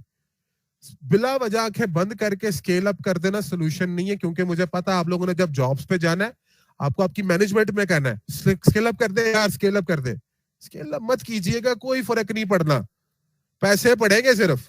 पहले डिटेल स्टडी करें, डिटेल स्टडी करने के लिए ये चीजें इस्तेमाल होंगी, प्रोसेसेस देखेंगे क्या चल रहा है, क्या कितना कंज्यूम कर रहा है, सर्विसेज देखेंगे अप हो रही है कि नहीं हो रही है, कौन कितना स्पेस खा रहा है, फिर आप समझेंगे जाके बॉटलनेक है किधर, और अगर स्केल अप करना जरूरी है तो अब कर देते, नहीं तो नहीं करेंगे। तो ये चीजों को ज़हन में रखिएगा।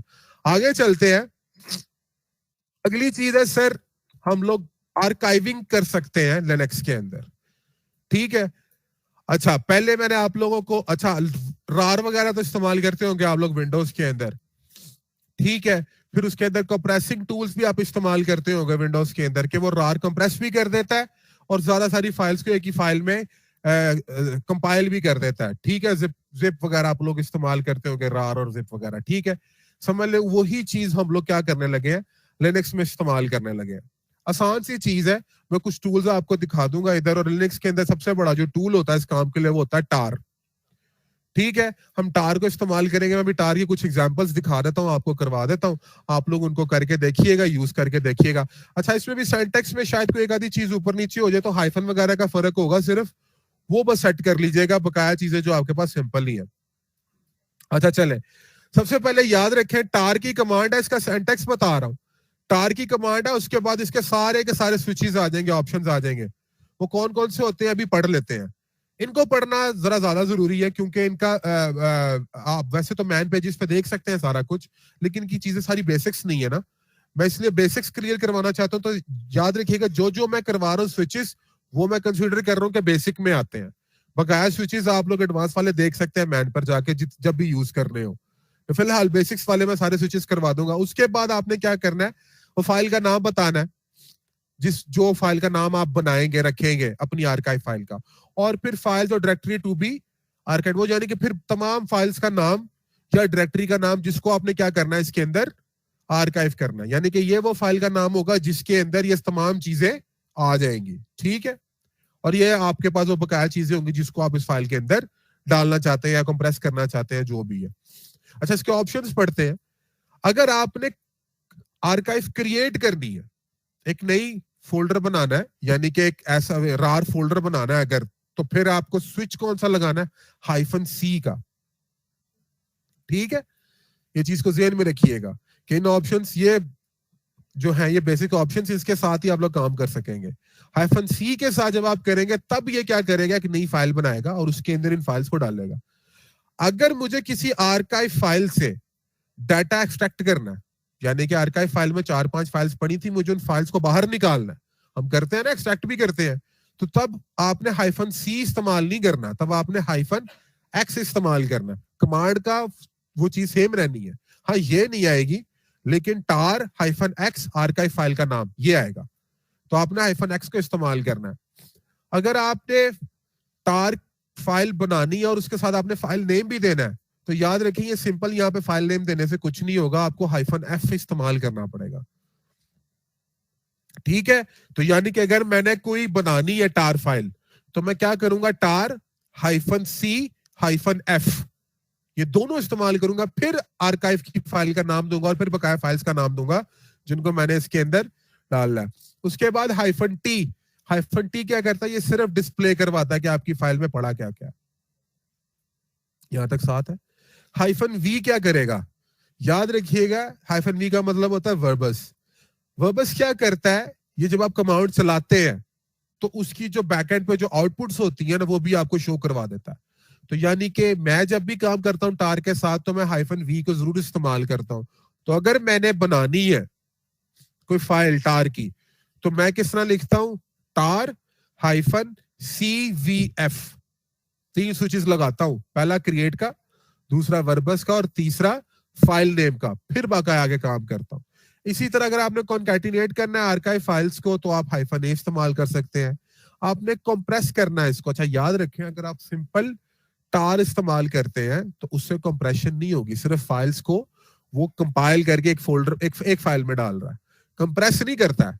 अगर आपने कंप्रेस करवाना, उसके अलग टूल है आपके पास, gzip है, bzip है, ये मुख्तलिफ टूल्स हैं आपके पास, लेकिन उनके लिए ये नहीं है कि उसको अलग-अलग से यूज करेंगे, नहीं, आप टार के साथ इस्तेमाल कर सकते हैं, अलग भी कर सकते हैं।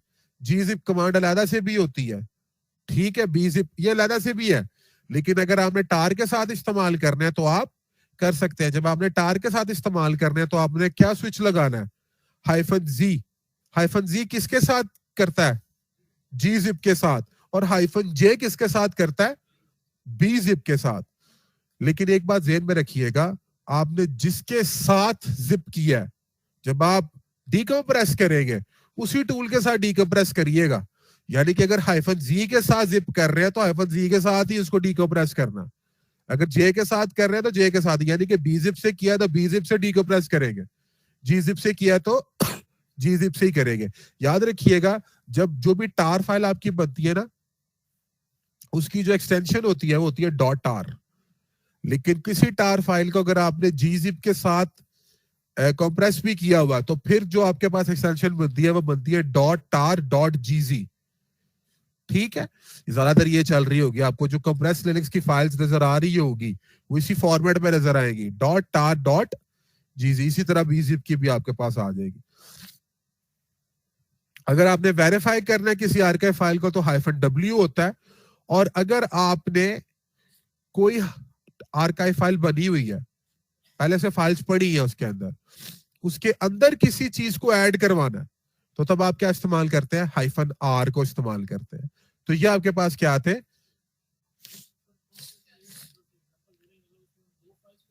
दो आर्काइव फाइल्स को कॉन्कैटिनेट करना है। दो आर्काइव थी, एक ये थी एक ये थी, उससे एक और आर्काइव बना रहा हूं।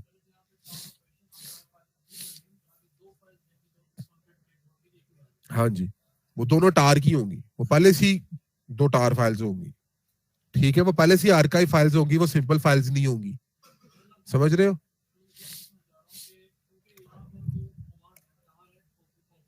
हाँ, वो इसमें यहां पर भी आर्काइव फाइल होगी, और यहां पर जो दो आर्काइव फाइल्स होंगी ना, वो भी दो आर्काइव फाइल्स होंगी, जिन दोनों को मैं डालकर इसमें डालूंगा। और रार के अंदर रार नहीं हो सकता, वो होगी जिसके अंदर बकाया दो आर्काइव्स आएंगे। सर मैंने इसकी काफी सारी एग्जांपल्स लिखी हुई है, मैं एक आधी गिरवा देता हूँ, बकाया आप लोगों ने खुद करनी है। मैंने काफी सारी लिख दी है इधर, ये देखें, ये सारी इसी की एग्जांपल्स है। ठीक है, मैं हर एक टूल को डिस्क्राइब करके उसके बाद उसकी एग्जांपल भी दे रहा हूँ कैसे कैसे करते हैं। मैं पढ़ा सारी देता हूँ, अब मैं कुछ करवा देता हूँ। उसके अंदर के सही सही चल रही है कि नहीं सही चल रही है, यानी कि आपके पास, अच्छा एक चीज याद रखिएगा, ये वेरीफाई करने का मतलब क्या है। मैंने अभी आपको कहा कि मैं wget से डाउनलोड करूंगा चीजें, अब मैं वहां पर wget से कर लेता हूँ। फॉर एग्जाम्पल मैंने gz फाइल करनी थी, मेरी फाइल का नाम क्या है, वो tar.gz ही आ गया, लेकिन वो html फाइल है। एक तो फाइल टाइप से आप देख सकते हैं जाके, वहां से आपको पता चलेगा कि कौन सी है, या फिर आप ये वेरीफाई कर सकते हैं कि क्या ये gz फाइल है भी के नहीं, है tar फाइल है भी के नहीं। बात समझ रहे हैं? तो ये करना पड़ेगा, मैंने इसलिए बताया, आपको ये चीज करनी पड़ जाएगी। आप डाउनलोड करते हैं या इस तरह करते हैं, वेरीफाई करते हैं कि क्या ये मेरी टार फाइल है भी कि नहीं है, या ये जीजी फाइल है भी कि नहीं है। ठीक है, वो एचटीएमएल फाइल तो नहीं है, नाम उसका tar.gz हो, एचटीएमएल फाइल तो नहीं है। इस तरह होगा आपके साथ, पर चले इसको फिर देखते हैं। अच्छा सर, मैंने अगर कोई क्रिएट करनी है तो उसके लिए मैंने आपको क्या बताया, CVF लिख लें या CFV लिख लें। तो चले यहाँ इसको कुछ करते हैं, कुछ कर करके देखते हैं। कहाँ पर आए, ये वैसे मैंने पहले भी एग्जांपल यहाँ पर ही दी हुई है ना। ये टेस्ट में चलते हैं, इसको करते हैं delete, move to trash. Terminal terminal terminal terminal को करते हैं बंद, यहाँ पर खोल लेते हैं। ठीक है सर, ये मेरे पास 3 फाइल्स है, ABC है, फाइल है, XYZ है। सही है, आए क्या था मेरे पास, star -C create V verbose F file name, क्या दे दिया आर्काइव का नेम, मैं कहता हूं s.r। ठीक है, आगे क्या है जी, मेरी पहली फाइल का नाम ABC space file space XY और ये Z। सर ये इसने मुझे 7 आउटपुट दी है, ये V की वजह से, समझ रहे, ये देख रहे, ये जो आई है ये इसकी वजह से आई है। अच्छा चले, और जरा ऊपर गौर कर रहे हैं, आपके पास टार बन गई। अच्छा सर, गुड हो गया। LS यहाँ पर करते हैं तो ये देखें आ गई। अब इस स्टार को किसी और जगह पर जाकर कंप्रेस भी करना चाहिए ना, डीकंप्रेस करना चाहिए, मैं एक्सट्रैक्ट, सॉरी डीकंप्रेस नहीं, एक्सट्रैक्ट करना चाहिए। तो पहले इसको जरा कॉपी कर लेते हैं, ये डायरेक्टरी में जाए, डायरेक्टरी एम्प्टी है, ठीक है, इसको इधर फेंक लेते हैं, हम लोग यहां से फेंक लेते हैं। मैं क्या कहता हूँ जी, CP, किसको क्या करूं, ये मेरे पास क्या है जी, टेस्ट डॉट tar है और मैंने इसको फेंकना किधर है, डॉक्यूमेंट्स के अंदर, डायरेक्टरी के अंदर। तो किस तरह फेंकेंगे,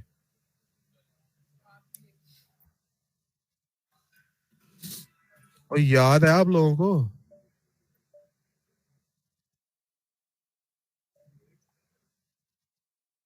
डायरेक्टरी नहीं पड़ा, डॉक्यूमेंट्स के अंदर टेस्ट है, सॉरी टेस्ट है, डायरेक्टरी है, ठीक है भाई। अच्छा जरा जाके डायरेक्टरी में देखते हैं कि आई है कि नहीं आई है। ले सर आ गई, कॉपी तो हो गई, ठीक हो गया, वापस चलते हैं। सर पा दे नहीं पढ़ना देना, वो पास उसका देना पड़ना आपको पूरा का पूरा, ये किधर करनी है, मैं यहाँ पे खड़े होकर कर रहा हूँ।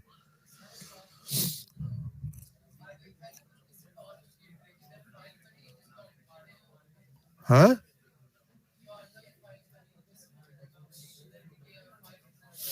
मैं जिधर खड़ा हूं उधर बनेगी, लेकिन अगर किसी और जगह बनाना चाहते हो तो फिर पूरा पाथ दे दो, फिर पूरा पाथ दे दो उसका, अगर किसी और जगह बनाना चाहते हो तो। जिस तरह मैंने पाथ नहीं देता, अभी दिया मैंने कॉपी करके, इसी तरह पूरा पाथ दे देना। यानी कि ये इधर देखो, इस कमांड से बनी थी ना, इस कमांड से बनी थी ना। अगर मुझे इसको किसी और जगह बनाना होता पहले ही केस में, तो मैं क्या करता, मैं यहाँ पे पूरा इसका पाथ दे देता, ठीक है, एंड पे नाम दे देता, बस उससे बन जाना था। अच्छा चले हम लोग चलते हैं सीडी 9 डायरेक्टरी में, चलते हैं, इसको एक्सट्रैक्ट करते हैं यहाँ से। अब अभी देख ले कुछ भी नहीं पड़ा इसके अंदर, ऐसे ही है। अब इसको एक्सट्रैक्ट करते हैं, आ जाए, क्या था जी, tar -xvf, ठीक है। किसको करना है, मैंने टेस्ट डॉट tar, उसने बल्कि खुद ही कंप्लीट कर दिया। आ जाए, ऊपर देख रहे हैं तीनों फाइल्स आ गई, सर समझ आ गई कैसे करते हैं। अच्छा अब ऐसा क्या करते हैं, इसको ना मैं इन तीनों फाइल्स को क्या करता, मैं इनको चारों को डिलीट करता हूँ फॉर एग्जांपल, हम इसको करते हैं खत्म। अच्छा जरा आप गौर करते हैं, हमारे पास ये डायरेक्टरी है और इस डायरेक्टरी को मैं चाहता हूं इसमें डाल ले, अपेंड करना है ना, हमने हमने इस डायरेक्टरी को इसके अंदर डालना है, अब अपेंड करना है। अपेंड करने के लिए हमारे पास कौन सा होता था, आर, आर होता था ना। अच्छा चले आ जाए, अच्छा हम लोगों ने क्रिएट वाला काम ही करना। अच्छा मेरे ख्याल से सी ना लिखे हम लोग, पहले इसको खाली एक्स आर वी एफ करते हैं। इधर पढ़ी, अच्छा इधर तो पढ़ा ही नहीं है, मुझे पहले एक स्टेप वापस आना पड़ेगा। मैं आपको दिखा देता हूँ पीछे के मैं कर क्या रहा हूँ। मैं इसको इसके अंदर डालने लगा हूँ, हम इधर खड़े हैं, आ जाए करते हैं जी, tar-rvf, ठीक है, टेस्ट डॉट आर आ गया, आगे क्या, डायरेक्टरी, ठीक है जनाब, ये ले। अच्छा उसको अगर हम एलएस करेंगे तो वो तो वही पड़ा है, इसको जब तक हम एक्सट्रैक्ट नहीं करते तब तक हमें नहीं पता चलेगा कि इसके अंदर क्या क्या पड़ा क्या नहीं पड़ा। तो चले इसको जाके एक्सट्रैक्ट करके देखते हैं। इसको पहले फिर जरा कॉपी कर ले, हमने कॉपी किया था इसको, अभी ये किया था ना, चले ये किया कॉपी, इसके अंदर जाके खोल के देखते हैं, ये चारों चीजें ऐसे फिर आनी चाहिए, ठीक है। आ जाए बिजली डायरेक्टरी कर लेते हैं, अभी हमने इसको एक्सट्रैक्ट किया था इस कमांड से, ऐसे ही है ना, ठीक है सर, सारी चीजें आ अपेंड कर सकते हैं हम लोग, ठीक हो गया। तो ये सारा, अच्छा चले अब आगे चलते हैं, अगली अगली लैब्स करते हैं। हाँ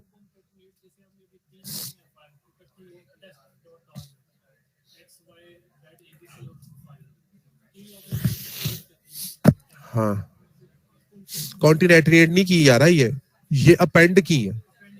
अपेंड का मतलब है पहले से चीजें पड़ी हैं, उसके अंदर एक और ऐड करना। अब सुनो मेरी बात, कॉन्कैटिनेट का मतलब होता है कि दो फाइलों को आपस में जोड़ देना, दो आर्काइव फाइल्स को। ये इनमें से कोई आर्काइव थी नहीं, मैं आर्काइव में डाल रहा हूं, आर्काइव में ऐड कर रहा हूं, वो होता है अपेंड करना। जब दो आर्काइव बन जाएंगी, उन दोनों से आपने एक आर्काइव बनानी है, तो तब क्या यूज करोगे, एवीएफ -avf, रार का नाम और फिर आगे दो रार्स का नाम, बस ये कॉन्कैटिनेट है, बिल्कुल ठीक है। अच्छा सर चले आगे आए, अच्छा इसी तरह अगर आपने आगे सर सुन ले अगली अगली एग्जांपल्स देख लें, अगली एग्जांपल्स देख लें, ये आप लोगों ने करनी है अभी, ठीक है। आगे आ जाए, एक्सट्रैक्ट करना बता दिया मैंने। अच्छा मैंने अगर इसको क्या करना है, कंपाइल करना है किससे, ओ सॉरी कंप्रेस करना है किससे, जी जी जिप से, तो मैं सिंपल एक्स के साथ ये मैंने क्या डाल दिया, इधर जी डाल दिया, और अब यहाँ पे एक्सट्रैक्ट कर रहा हूं, यानी कि क्रिएट करते वक्त मैंने जी डाला था, ये देखें CVFZ, सिंपल जी डालूंगा कंप्रेस कर देगा उससे, और जब इसको एक्सट्रैक्ट करूंगा तो तब भी मुझे जी के साथ ही करना है, मैं ये कह रहा था। समझ आ गई, आसान है, आप लोग करके देख सकते हैं, कोई मसला नहीं है, अभी इसकी लैब्स कर लेंगे। उसके बाद अगर मैंने बीजिप इस्तेमाल करना तो यहाँ पे जे देखें इस्तेमाल किया, CVFJ, मैंने CVF तो चलाकर दिखा दिया ना आपको, अब CVFJ के साथ कर लें, ये क्या आ गया, जे आ गया। या फिर अभी मैं क्रिएट कर चुका हूं तो मैं आपको, चले ठहरे मैं इसको एक दफा करके दिखा ही देता हूं। अभी फिलहाल मेरे पास ये जो ये टार है, ये खाली टार है ना, इसको मैं कहता हूं जी टार -ZF, ऐसे लिख लेते हैं। नहीं किया इसने,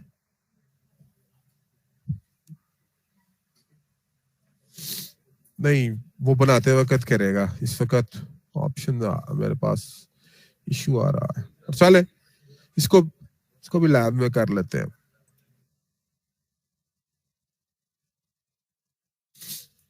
अच्छा इसी तरह अगली चीज पर चलते हैं। अगली चीज क्या है कि अगर तो मैंने क्या किया, update existing tar file by adding, अच्छा ये एडिंग वाला मैंने करवा दिया, आर से मैं डायरेक्टरी ऐड कर दी थी, आप फाइल कर लीजिएगा। आपने कंटेंट देखने अगर खाली सिर्फ, मैंने अभी आपको कंटेंट नहीं दिखाया, मैं एक्सट्रैक्ट करके दिखा रहा था, तो चले हम लोग कंटेंट देख लेते हैं। तो कंटेंट कैसे देख सकते हैं, टार हाइफन खाली टी और एफ, वी भी लगाना चाहते हैं वी लगा लें, TF लगा रहा हूं मैं, खाली TF किया और उसके बाद टेस्ट डॉट टार किया, ये ले, इसने मुझे इसके कंटेंट दिखा दिया कि इसके अंदर ये है, ये मुझे बता रही है चीज की ये एक डायरेक्टरी है और ये फाइल्स है, ठीक है। अच्छा अच्छा एक और चीज है आपके पास कि create a complex archive of current directory but exclude certain directories.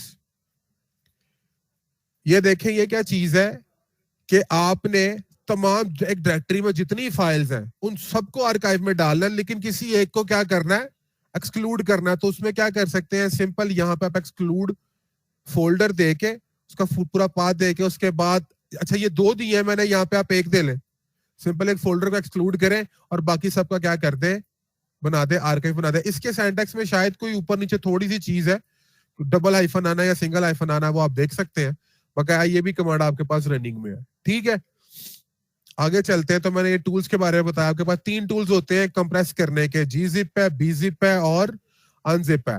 अब अच्छा मेरे ख्याल से मैं पहले बना चुका हूं, तो मैंने अगर इनको कंप्रेस करना है तो सिंपल gzip, आपके पास फाइल का नाम लिखेंगे तो आप कर सकते हैं, लेकिन टार के साथ भी कर सकता हूं, मैंने आपको वो करके दिखाया, उसका सिंटैक्स ये है, ठीक है। तो ये भी आप लोग चला कर देख सकते हैं, ये आपके पास कंप्रेसिंग के टूल्स है और आर्काइविंग के लिए।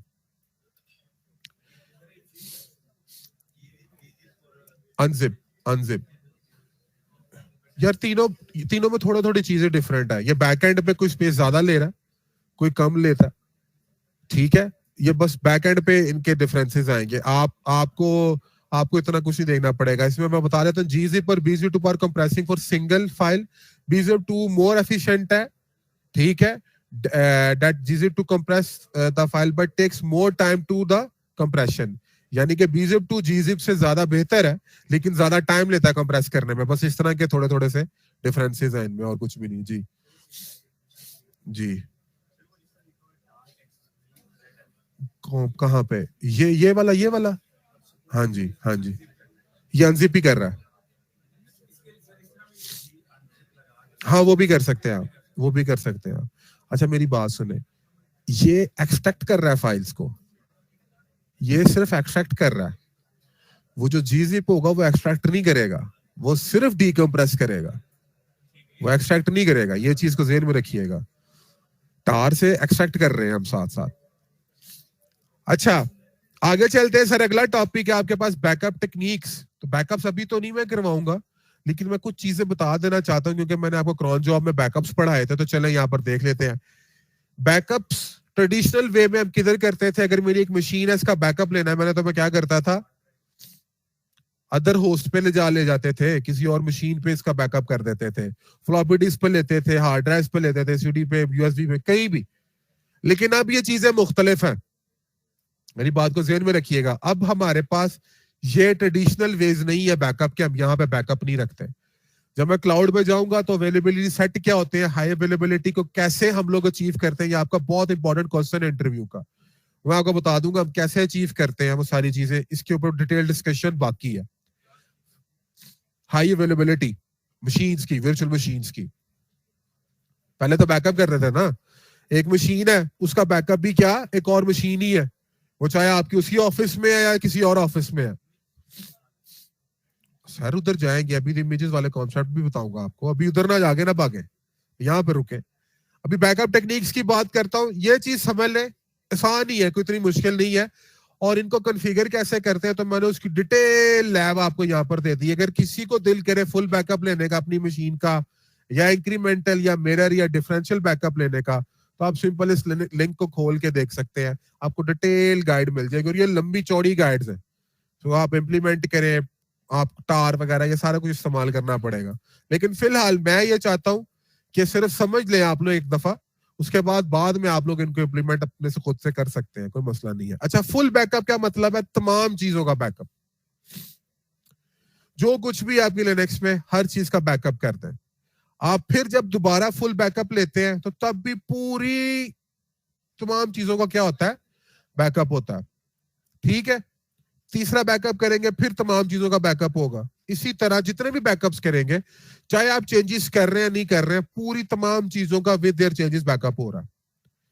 मिरर बैकअप क्या होता है, मिरर बैकअप होता है सेम लाइक फुल बैकअप है, तमाम चीजों का बैकअप होता है, लेकिन जो डाटा आप सिलेक्ट करते हैं उसका, ठीक है, उसी तरह का बैकअप होता है, लेकिन डाटा तमाम सिलेक्ट होता है। लेकिन मिरर बैकअप में और फुल बैकअप में सिर्फ एक ही डिफरेंस है, और वो ये कि जो भी चेंजेस किया आपने, जो भी कुछ किया, उसके अंदर सिर्फ चीजें की है कि जो लेटेस्ट स्टेट होती है सिर्फ उसका बैकअप होता है, जो पुरानी चीजें होती हैं वो अगर अब चेंज हो चुकी हैं तो सिर्फ उसका बैकअप हो रहा है, उसके पुराने पुराने परमालिंक्स नहीं पड़े। अब ये मैं क्या कह रहा हूं अब जो लिंक्स जानते हैं उनको पता, जब आप एक फाइल में बार बार चेंज करते जाते हैं तो उसकी टाइम स्टैम्प के लिहाज से वो उसके वर्जन रखता है सॉरी, उसके वर्जन रखता है।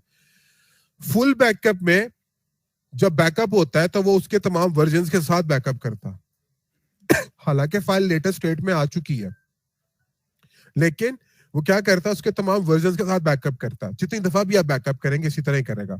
मिरर बैकअप में तमाम चीजों का बैकअप होता है, लेकिन सिर्फ लेटेस्ट फाइल्स आती है। जो फाइल की लेटेस्ट आपके पास वो होती है, कंडीशन जो होती है, स्टेटस होता है, सिर्फ उसका बैकअप करता है, पुराने वर्जन्स को बैकअप नहीं करता। ये मिरर बैकअप है। इसके बाद जो होता है इंक्रीमेंटल बैकअप, अब ये थोड़ा समझिएगा। इंक्रीमेंटल बैकअप और डिफरेंशियल बैकअप डायरेक्टली नहीं हो सकते, इनके लिए आपको इनिशियली एक फुल बैकअप चाहिए ही चाहिए, लाजमी। तो इसलिए मैंने इन दोनों को यहां पर नील छोड़ रहा है कि फर्स्ट टाइम आपको फुल बैकअप एक दफा लाजमी चाहिए ही चाहिए, इंक्रीमेंटल के लिए या डिफरेंशियल के लिए। अच्छा, अब इसमें करते क्या है, इसमें करते ये है कि फुल बैकअप हुआ, उसने तमाम चीजों का बैकअप ले लिया, अब आगे से आप क्या करते हो, इंक्रीमेंटल बैकअप चला लेते हो। इंक्रीमेंटल बैकअप क्या करता है, इंक्रीमेंटल बैकअप देखता है कि जो चेंजेस आए हैं उसमें, सेकंड वाले बैकअप जब आप करने लगे हो, और जो फुल बैकअप है, इन दोनों में क्या चेंजेस है, सिर्फ उन चेंजेस का बैकअप करेगा। क्या आपने फर्स्ट टाइम फुल बैकअप किया, दूसरी दफा इंक्रीमेंटल बैकअप कर रहे हो, तो इंक्रीमेंटल बैकअप क्या देखेगा कि फुल बैकअप में जो फर्स्ट टाइम हुआ था और जो अब बैकअप ये करने लगा, इन दोनों में जो चेंजेस है सिर्फ उन चेंजेस का बैकअप लेगा, दैट्स इट। लेकिन आपने इंक्रीमेंटल बैकअप ले लिया फॉर एग्जांपल दूसरी दफा, फिर तीसरी दफा जाकर आप बैकअप लेने लगे हो दोबारा से इंक्रीमेंटली, ये तीसरे स्टेप पे।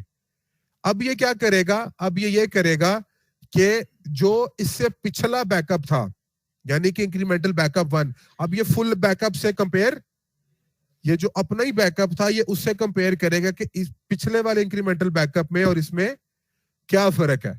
उन दोनों में जो फर्क होगा सिर्फ उसका बैकअप लेगा। इसी तरह फिर जब आप चेंजेस करते हो और चौथा बैकअप लेते हो जाके, तो अब ये किसको देखेगा? अभी अपने पिछले वाले को देख रहा होगा। यहां तक साथ है? अच्छा, लेकिन डिफरेंशियल में और इसमें फर्क ही एक ही है। डिफरेंशियल जितनी मर्जी दफा बैकअप करे, इसने हमेशा अपना और फुल बैकअप का जो लिया हुआ है पहले वाले का, उसी का ही कंपैरिजन देखते जाना बस। इंक्रीमेंटल क्या करता है? फर्स्ट टाइम सिर्फ फुल बैकअप के साथ कंपेयर करता है, लेकिन फिर उससे अगली दफा अपने साथ ही कंपेयर कर रहा है, अपने बैकअप के साथ ही, कि इसमें और इसमें क्या फर्क है, सिर्फ उनको स्टोर करता है। लेकिन डिफरेंशियल हर दफा क्या करता है? फुल बैकअप जो लिया था आपने उसी के साथ कंपेयर करता जाता है। तो यानी कि सबसे जो ऑप्टिमाइज्ड स्पेस के लिहाज से वो आपके पास इंक्रीमेंटल बैकअप है। सारे होते हैं, चारों होते हैं। दोबारा बता रहा था मैं, चारों का डिफरेंस दोबारा बता देता हूं, जरा गौर से सुन ले। फुल बैकअप होता है जनाब तमाम चीजों का बैकअप ले लेना, with their previous versions, with their latest versions, file का, हर फाइल का। ये होता है फुल बैकअप। मिरर बैकअप होता है तमाम चीजों का बैकअप लेना, चेंजेस का भी, जो चेंजेस नहीं है उनका भी, लेकिन सिर्फ फाइल्स की लेटेस्ट जो आपके पास वर्जन होता है सिर्फ वो आता है बस। ये मिरर बैकअप है। इंक्रीमेंटल बैकअप और डिफरेंशियल बैकअप के लिए आपको एक फुल बैकअप लाजमी चाहिए पहले, ये डायरेक्टली नहीं हो सकते। आपको इनिशियली एक फुल बैकअप चाहिए। जब आपने फुल बैकअप ले लिया एक दफा, अब आप क्या करेंगे? अब इंक्रीमेंटल बैकअप क्या करता है? इंक्रीमेंटल बैकअप आप दूसरी दफा करने लगे हैं, तो पहले बैकअप में और दूसरे बैकअप में जो चेंजेस होते हैं, इंक्रीमेंटल बैकअप सिर्फ उसको स्टोर करता। तमाम फाइल्स, तमाम चीजें कुछ नहीं आती। जिन फाइल्स में कोई चेंज नहीं, वो इस बैकअप का पार्ट नहीं। बात समझे? क्योंकि फुल बैकअप तो पड़ा ना यार, अगर वो फाइल चाहिए होगी तो वहां से उठा के दे देंगे।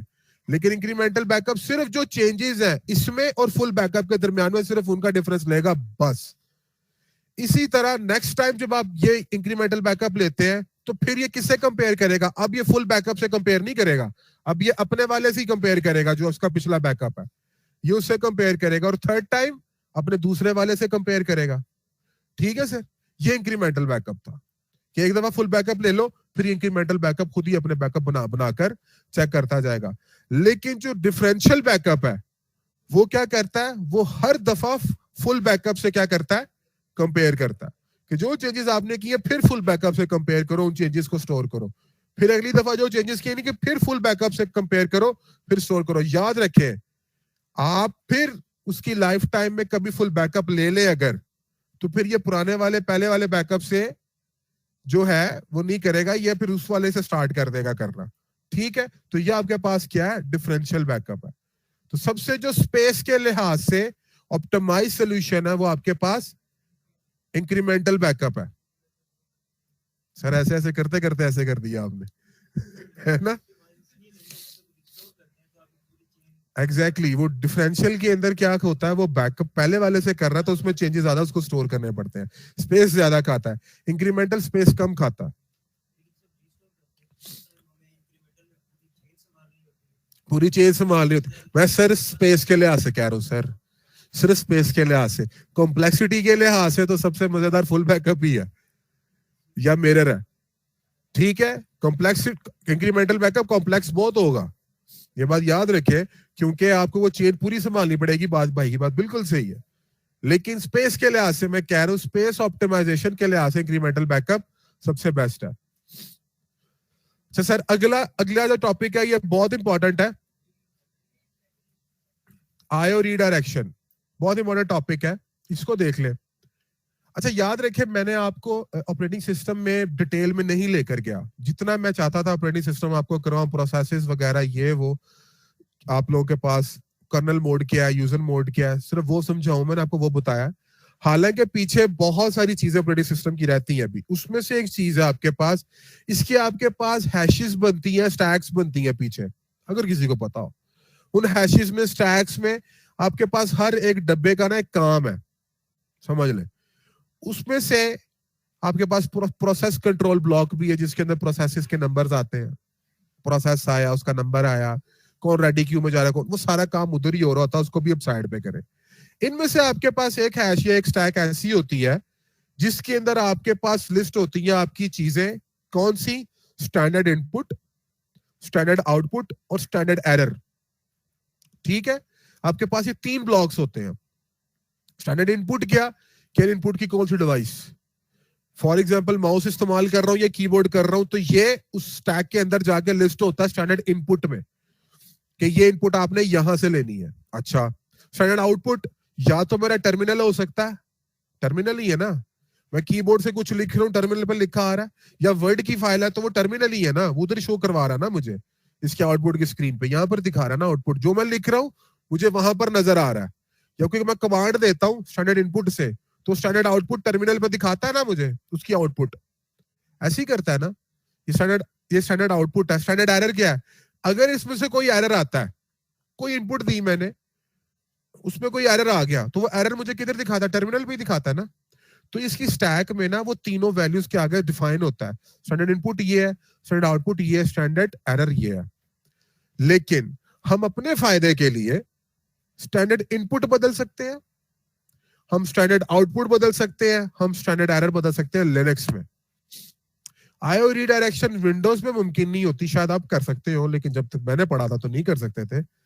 लिनक्स में कर सकते हैं, बल्कि विंडोज में भी कर सकते हैं, मैं करता हूं, सॉरी, विंडोज में अब कर सकते हैं, कर सकते हैं यार, मैं करके दिखाऊंगा।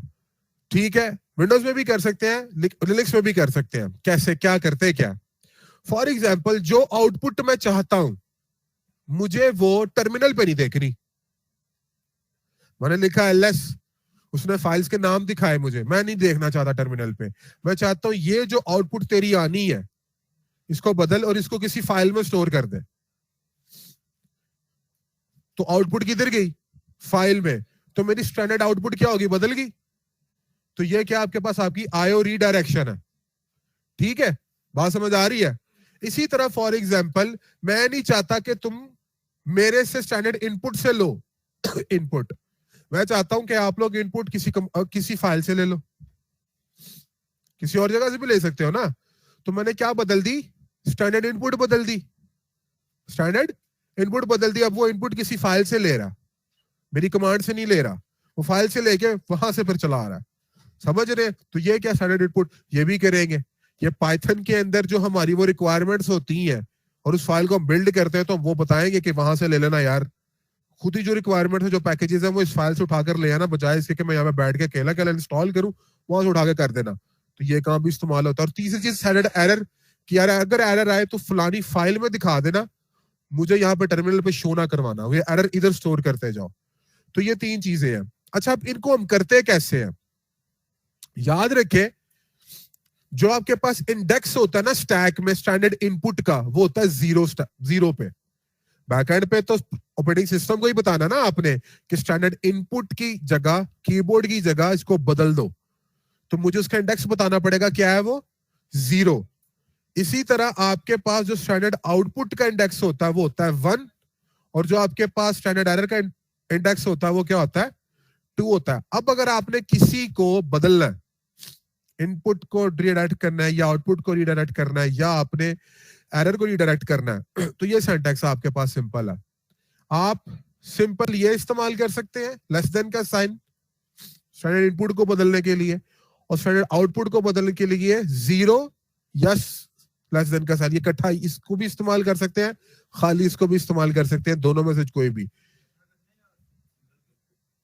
दोनों में से कोई भी। जब ये चलाओगे तो 0 साथ लिख के कर लो या इसके बगैर भी कर लो, कोई मसला नहीं, दोनों कर सकते हैं। 0 मैं क्यों दिखाना चाह रहा हूं इधर, इसका मकसद ही ये है कि सिर्फ आपको बताऊं कि ये 0 इंडेक्स पे पड़ा, ये जो एक्चुअल में स्टैक है पीछे ऑपरेटिंग सिस्टम की, वहां पे बदल रहे हैं आप इस चीज को। मैं आपको ये सिर्फ 0 इसलिए दिखाना चाह रहा हूं, हालांकि आप सिंपल इसके साथ भी काम कर सकते हैं, लेकिन पूरा कॉन्सेप्ट समझने के लिए आपको ये 0 दिखाना जरूरी है। समझ रहे? ये मैं क्या कर रहा हूं कैट कर रहा हूं, लेकिन कैट हम किसी फाइल को करते हैं ना। मैं यहां पे समझ लो खुद फाइल का नाम नहीं दे रहा और मैं कह रहा हूं इनपुट इस फाइल से खुद ही उठा लेना, ठीक है, वो कैट कर देगा उस फाइल को, कर सकते हैं। दूसरी चीज मैं क्या कर रहा हूं, मैं वर्ड काउंट कर रहा हूं किसी फाइल का, कर सकते हैं ना, वर्ड काउंट तो कर रहा हूं, लेकिन मैं क्या कह रहा हूं, मैं ये कह रहा कैट कमांड, अच्छा input file into the word count program to count the number of the lines. मैं कह रहा हूं इस ये भी मेरे पास इनपुट का जो है वो एग्जाम्पल है। मैं क्या कर रहा हूं उसमें, फाइल ये है, इसी फाइल की क्या उठाऊंगा चीजें, इसी फाइल का वर्ड काउंट करूंगा, इसी फाइल के अंदर से उठाकर चीजों को वर्ड काउंट कर रहा हूँ। ठीक है, तो मैं इसकी इनपुट भी इस फाइल से दे रहा हूं, खुद से नहीं दे रहा। अच्छा आगे आते हैं, आउटपुट है, एलएस कर रहा हूं और एलएस करके मुझे आउटपुट टर्मिनल पे दिखाई जाए, लेकिन उसको मैं किधर स्टोर करूंगा, इस फाइल में। आपके पास और भी डिफरेंट तरीके हैं इसको करने के। चले फाइल, ठहरे मैं आपको एक चीज करके दिखाता हूं। यहाँ पे खड़े हैं, एक मिनट, टर्मिनल यही है ना, एलएस करते हैं, ये चीजें है ना, क्या करते हैं, मैं इसको कहता हूं कि यार ये आउटपुट मुझे इधर नहीं दिखाओ, मुझे किधर दिखाओ, मुझे किसी टेस्ट फाइल में दिखाओ। फाइल बनी भी नहीं है अभी, बनी है ये ले, एलएस की आउटपुट कोई नहीं आई, एलएस की आउटपुट कोई भी नहीं आई। चले देखते हैं, अब एलएस करता हूं, एक मिनट सर वो फाइल बनी है, ये फाइल बनी नहीं हुई थी पहले, इसने ऑटोमेटिकली पहले फाइल बनाई है, बन की कैट करे,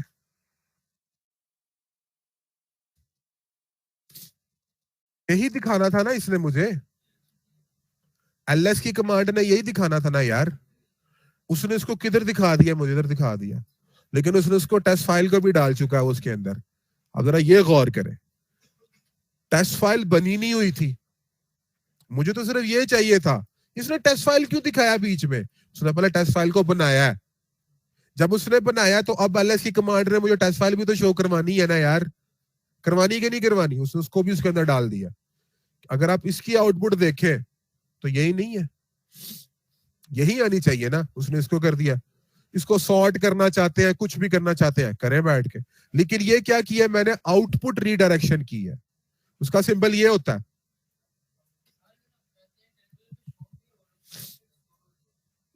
वो इस तरह थोड़ा कर सकते हो आप, स्टैंडर्ड आउटपुट को दो थोड़ा दिखा सकते हैं एक वक्त में,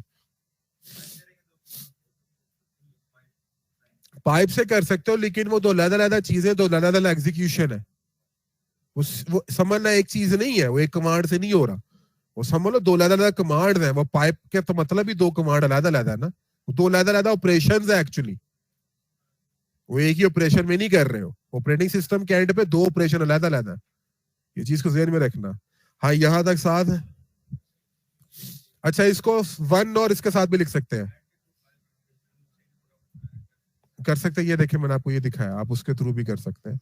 मैं चले ये कर देता हूं आपको, असल में ना इनपुट वाली की जो है ना, आपको एग्जांपल समझ आनी नहीं थी, मैंने इसलिए वो उस तरह दिखाई नहीं, क्योंकि आउटपुट वाली से ज्यादा बेस्ट समझ आती है कि मैंने किया क्या। ये देख रहे हैं, अब आप कहेंगे सर मैं वैसे भी तो कैट दे सकता हूँ, हालांकि ये चीज इसने यहां से उठाई है, मैंने ये सिंबल डाला, इसने इनपुट यहां से ली है, लेकिन आप मुझे कह सकते हैं सर आप इसको हटा देंगे तब भी तो यही आंसर आएगा, मुझे पता है, मैंने इसलिए एग्जांपल कराया ही नहीं पहले। इनपुट में आपको दिखाऊंगा कहां पे इस्तेमाल होती है ज्यादा सही। हाँ हाँ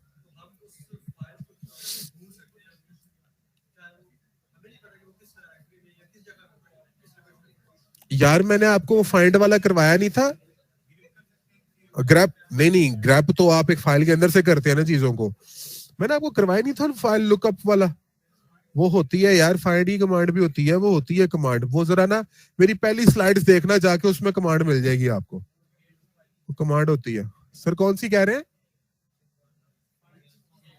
है? मेरे ख्याल से वो ही, वही वाली लोकेट भी है, ठीक, हाँ लोकेट से कर सकते हैं आप, उसको देख लीजिएगा, वो मेरी कमांड्स के अंदर पड़ी होगी, वो कमांड ही है सिंपल, वो कमांड मिल जाएगी, आप उससे कर सकते हैं सर्च। सर यहां तक साथ है सब। अच्छा सर आखिरी टॉपिक हमारे पास, बल्कि आखिरी नहीं अभी तो पड़ा है, हाँ सर लिनक्स कंप्लीट हो जाएगी, नेटवर्क एंड सिक्योरिटी स्टार्ट करेंगे इंशाल्लाह इसके आगे, नेटवर्क एंड सिक्योरिटी इंशाल्लाह। अच्छा चले आखिरी टॉपिक हमारे पास जो है वो है पार्टीशंस का। पार्टीशंस पे आते हैं जनाब। अब याद रखे सर, सुन ले, आजे वापस, आजे वापस, आजे सर, बातें ना करें, आजे लास्ट टॉपिक है, लास्ट टॉपिक।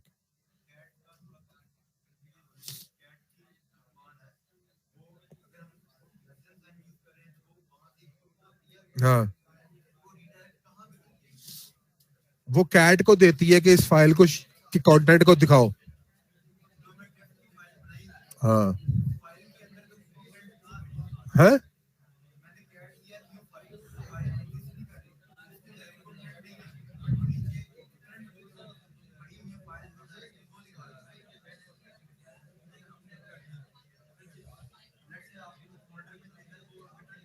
मैं आ जाता हूं वापस।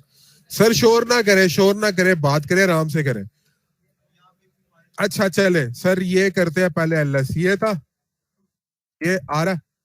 अब आप कह रहे हैं मैंने कैट किया और इनपुट रीडायरेक्ट कर रहा हूं, न्यू फाइल करूं, नहीं कर रही, ये ले देख लेते हैं ना क्या करता है।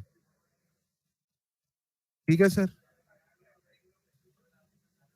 इनपुट नहीं कर सकता हूं इसमें से क्योंकि पड़ी नहीं वो, लेकिन जब आउटपुट शो करानी है तो शो करवा दूंगा इसके अंदर, वो फाइल तब बनाएगा नहीं। आउटपुट में इनपुट में ये फर्क है। मैं सिर्फ आउटपुट करूं इसके अंदर, ऐसे कह रहा हूं, ऐसे कह रहा हूं। पहले कैट कर लेते हैं सर, ये ले कैट किया, ये ये कह रहे हैं, इसने फिर एरर देना है, देखते हैं क्या करता है।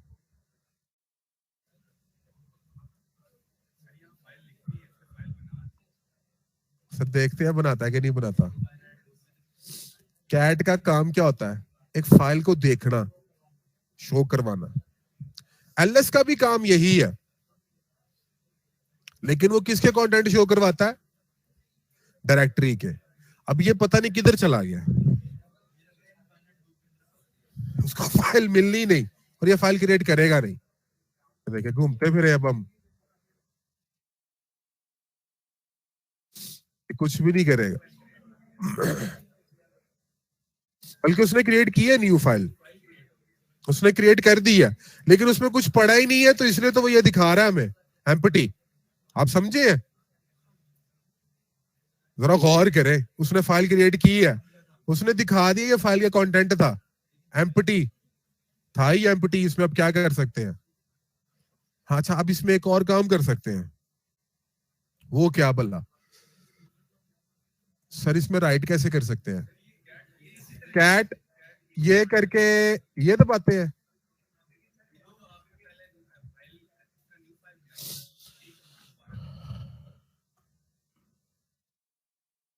न्यू फाइल, बस ये कह रहे हैं। और नहीं नहीं सर, वन लिखूं यहाँ पे कह रहे हैं सर एक नई फाइल बन जाएगी, वो राइट करना है ना इसी फाइल के अंदर रन टाइम पे।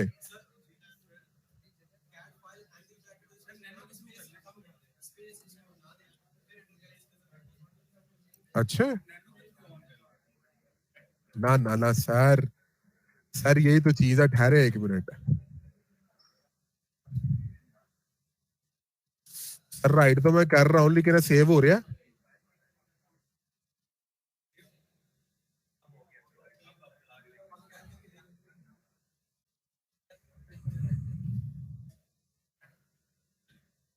वाह यार, ये भी आपने मुझसे चलवाने के बाद राइट करवाया, ये भी आपने चलवाने के बाद राइट करवाया। मैं आपसे कह रहा हूं कि कमांड लाइन पे इधर ही लिखूं कुछ, उसी वक्त फाइल बने उसी में उसको एंटर करें। उसका सेंटेक्स थोड़ा भूल गया, लेकिन चलिए मैं करके दिखाऊंगा आपको। डबल के साथ आता है ना, दिखवाए जरा ऐसे, इको से होगा, इको से होगा, यस। इको कुछ भी लिखूं इधर, पहले कुछ भी लिख देते हैं ऐसे, और मैं कहता हूं न्यू फाइल टू ऐड करें। ओहो,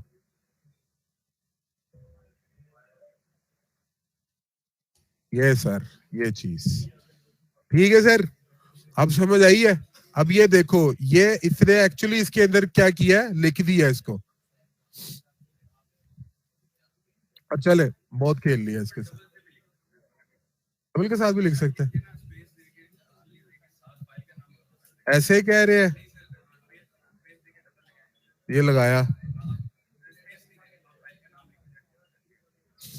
एग्जिस्ट जो करती है पहले से, पहले न्यू फाइल लिख दिया। तो सर ये तो फिर इधर लिखवा रहे हैं ना आप मेरी बात नहीं समझे।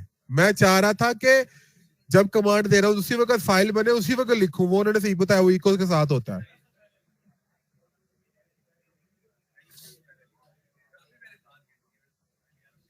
कोई गल नहीं, चले सर यहाँ तक साथ है सब। अच्छा चले आ जाए पार्टीशंस पढ़ते हैं। पार्टीशंस क्या, देखे फाइल सिस्टम मैंने आपको बताया था पहले, एनटीएफएस होता है, FAT32 था, EXT था, XFX था, और पता नहीं कौन कौन से थे। ठीक है, इसके बाद हमारे पास कुछ पार्टीशंस होती है, आप लोग बनाते होंगे जब आप विंडोज इंस्टॉल करते थे, पार्टीशन 1, पार्टीशन 2, पार्टीशन 3, फिर उसके अंदर आप असाइन करते थे अपनी हार्ड डिस्क का कुछ पोर्शन किसी एक पार्टीशन को। ठीक है, इसी तरह आपके पास एक्चुअली में वो पार्टीशंस तो होती हैं, लेकिन इनकी कुछ कैटेगरीज होती हैं। आपके पास कुछ डाटा पार्टीशंस होती हैं और उसके अंदर फर्दर कैटेगरीज होती हैं। ठीक है, अब इन कैटेगरीज की बात मैंने अभी कर देनी है आप लोगों के साथ, ये प्राइमरी और एक्सटेंडेड, लेकिन इसको बाद में करते हैं। और इस पर भी आते हैं MBR पे और GPT पे कि ये क्या क्या है। आपके पास दो तरह की जो पार्टीशंस होती हैं, MBR और GPT। और सबसे बड़ा क्वेश्चन होता है आपके पास कि लिनक्स क्या इस्तेमाल करता है, इसको भी देख लेते हैं।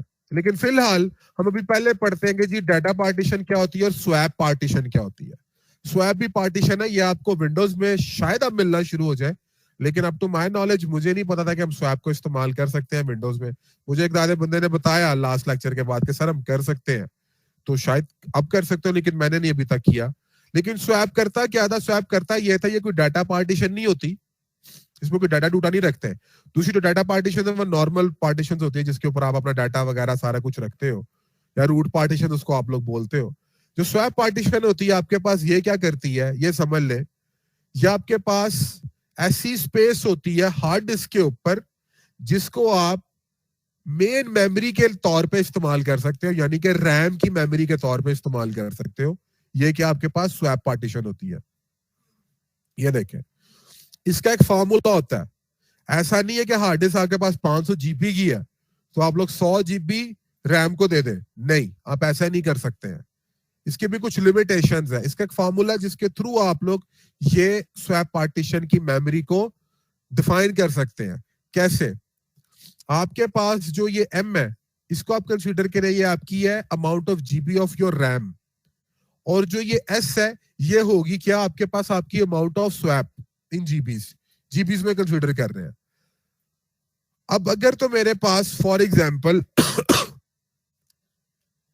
जो मेरी रैम है वो 2 GB से छोटी है, लाइक 1.5 GB है या 1 GB है या 512 MB है या 128 MB है, तो तब क्या करना है, मैंने सिंपल कहना है S is equal to M⁻², यानी कि फॉर एग्जांपल अगर मैंने 1 GB की रैम है मेरे पास, तो 1 GB की रैम, 1 GB को उठाया मैंने 1 1⁻² क्या होता है, 1 नहीं होता ना।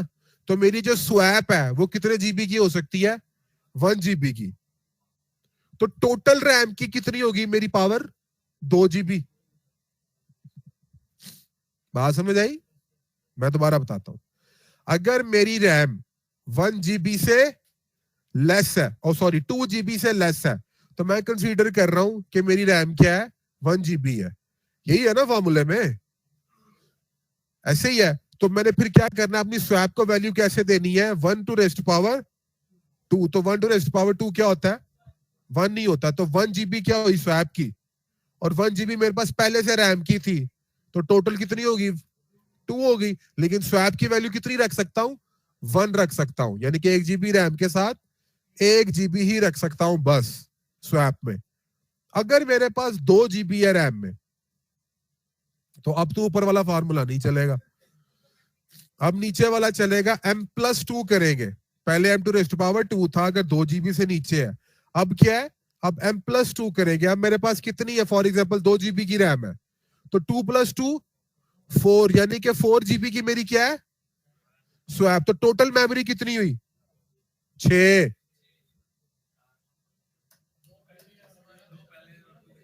सर जागे जागे जागे, दोबारा दोबारा दोबारा दोबारा, सुने सुने सुने सुने, शोर ना करें, बात सुने। मेरे पास अगर 2 GB रैम है, मेरे पास 2 GB रैम है, तो 2+2 क्या हुआ, तो ये 4 GB मेरे पास स्वैप की मेमोरी है सिर्फ। स्वैप की मेमोरी को अब अपनी 2 GB रैम के साथ आप ऐड करेंगे तो कितने जीबी, और पूरी टोटल मेमोरी होगी 6। समझ रहे हैं? अच्छा, अगर मेरे पास 3 GB रैम है, तो 3+2 क्या हुआ, 3+2 5, 5+2 तो 7 GB होगी मेरे पास टोटल मेमोरी। ठीक है, ये फार्मूले में ऐड करके याद रखिएगा। सही है, चले। 8 कैसे, 7 होगी, 3 GB रैम है, 5। हाँ, 5+3 कहां से आया अब, हाँ 3 थी, हाँ 8 होगी, एग्जैक्टली सही कह रहे।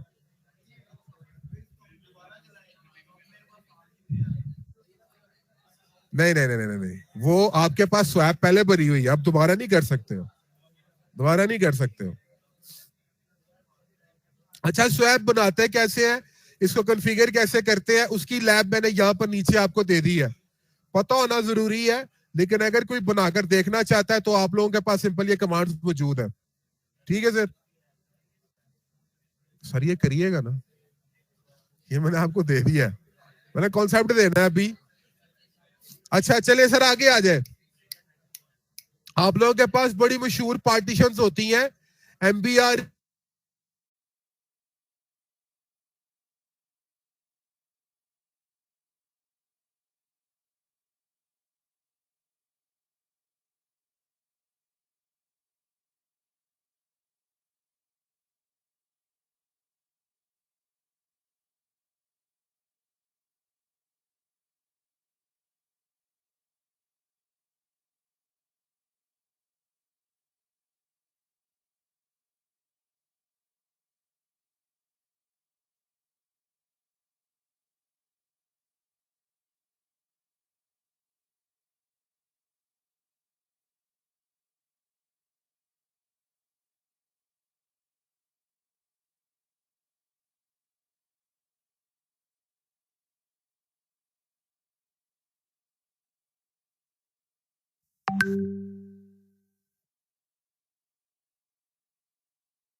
यार मैं मेरा माइक ही म्यूट है।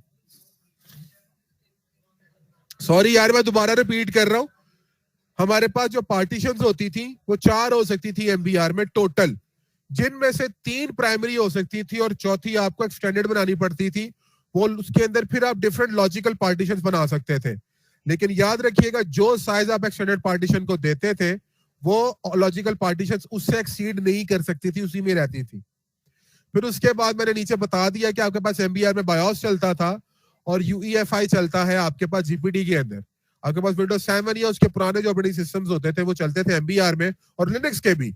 और जो आपके पास नए ऑपरेटिंग सिस्टम आ गए विंडोज 10, 11 या लिनक्स के जो आजकल ऑपरेटिंग सिस्टम चल रहे हैं, वो सारे के सारे आपके पास जीपीडी पे चल रहे हैं। ठीक है,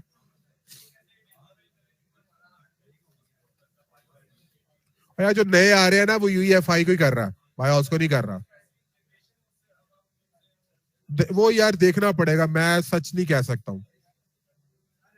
अच्छा थोड़ा सा आपको, हाँ हाँ,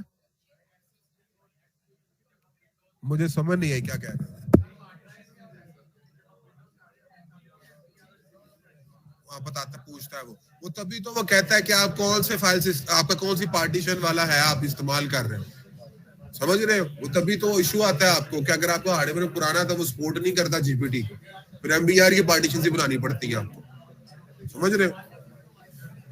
और अगर आपकी वो जो बूट डिवाइस होती है जिससे आप कर रहे होते हो, विंडोज कर रहे होते हो, और अगर वो जीपीटी की है यूएसबी, तो फिर उसको पहले एमबीआर में कन्वर्ट करना पड़ता है। हाँ, पहले उसको कन्वर्ट करना पड़ता है, फिर विंडोज इंस्टॉल करनी पड़ती है। ये इसी वजह से मैंने ये बताया, क्योंकि इशू आएगा आपको। अच्छा चले सर, प्राइमरी और एक्सटेंडेड में क्या फर्क होता है ये देख ले। ये होल्ड कर सकती है ऑपरेटिंग सिस्टम की बूट फाइल्स को, ये नहीं कर सकती एक्सटेंडेड। और इसके अंदर आप इसको सब फर्दर डिवाइड कर सकते हैं लॉजिकल पार्टीशंस में, ये फर्दर डिवाइड भी नहीं होगी। ठीक है, ये फॉर्मेट हो सकती है विद द फाइल सिस्टम, ठीक है, लेकिन ये डायरेक्टली फॉर्मेट भी नहीं हो सकती फाइल सिस्टम से। इसके लिए आपको पहले कोई प्राइमरी पार्टीशंस बनानी पड़ेगी, फिर उसके बाद ये बनेगी। और जो लॉजिकल पार्टीशंस हैं, इसके आप आगे एक्सटेंडेड पार्टीशंस बना सकते हो, फिर उनको फाइल सिस्टम पे क्या कर सकते हो, फॉर्मेट कर सकते हो। तो ये आपके पास प्राइमरी एक्सटेंडेड की एग्जांपल थी। तो यहां तक समझ ले लिनक्स कंप्लीट है। अच्छा, अब लिनक्स के अंदर एक बल्कि दो लैब्स रहती हैं, वो ये मैंने आपको पार्टीशन बनाना, मैंने कोई हार्ड डिस्क लगा के पार्टीशन बनाना नहीं सिखाई, ना विंडोज में और ना मैंने कोई पार्टीशन बना। अली भाई मैंने स्क्रीन बंद कर दी अभी, क्योंकि यहाँ पे हम लोग जरा रुक रहे हैं। अच्छा, मैं ये बता दूं कि मैंने आपको एक पार्टीशन बना के विंडोज की मशीन के साथ अटैच करके नहीं दिखाई, और ना ही लिनक्स के साथ करके दिखाई है। ये एक्चुअली मैं इधर फिजिकली नहीं करके दिखाऊंगा, क्लाउड के ऊपर मैं कोई डिस्क अटैच करूंगा दोनों के साथ, विंडोज की मशीन के साथ भी और लिनक्स की मशीन के साथ भी। मैं विंडोज के ऊपर भी एक पार्टीशन को आपको अटैच करके दिखाऊंगा, सॉरी हार्ड डिस्क को अटैच करके पार्टीशन बना के वो ड्राइव बनाकर दिखाऊंगा कि कैसे करते हैं, आसान है।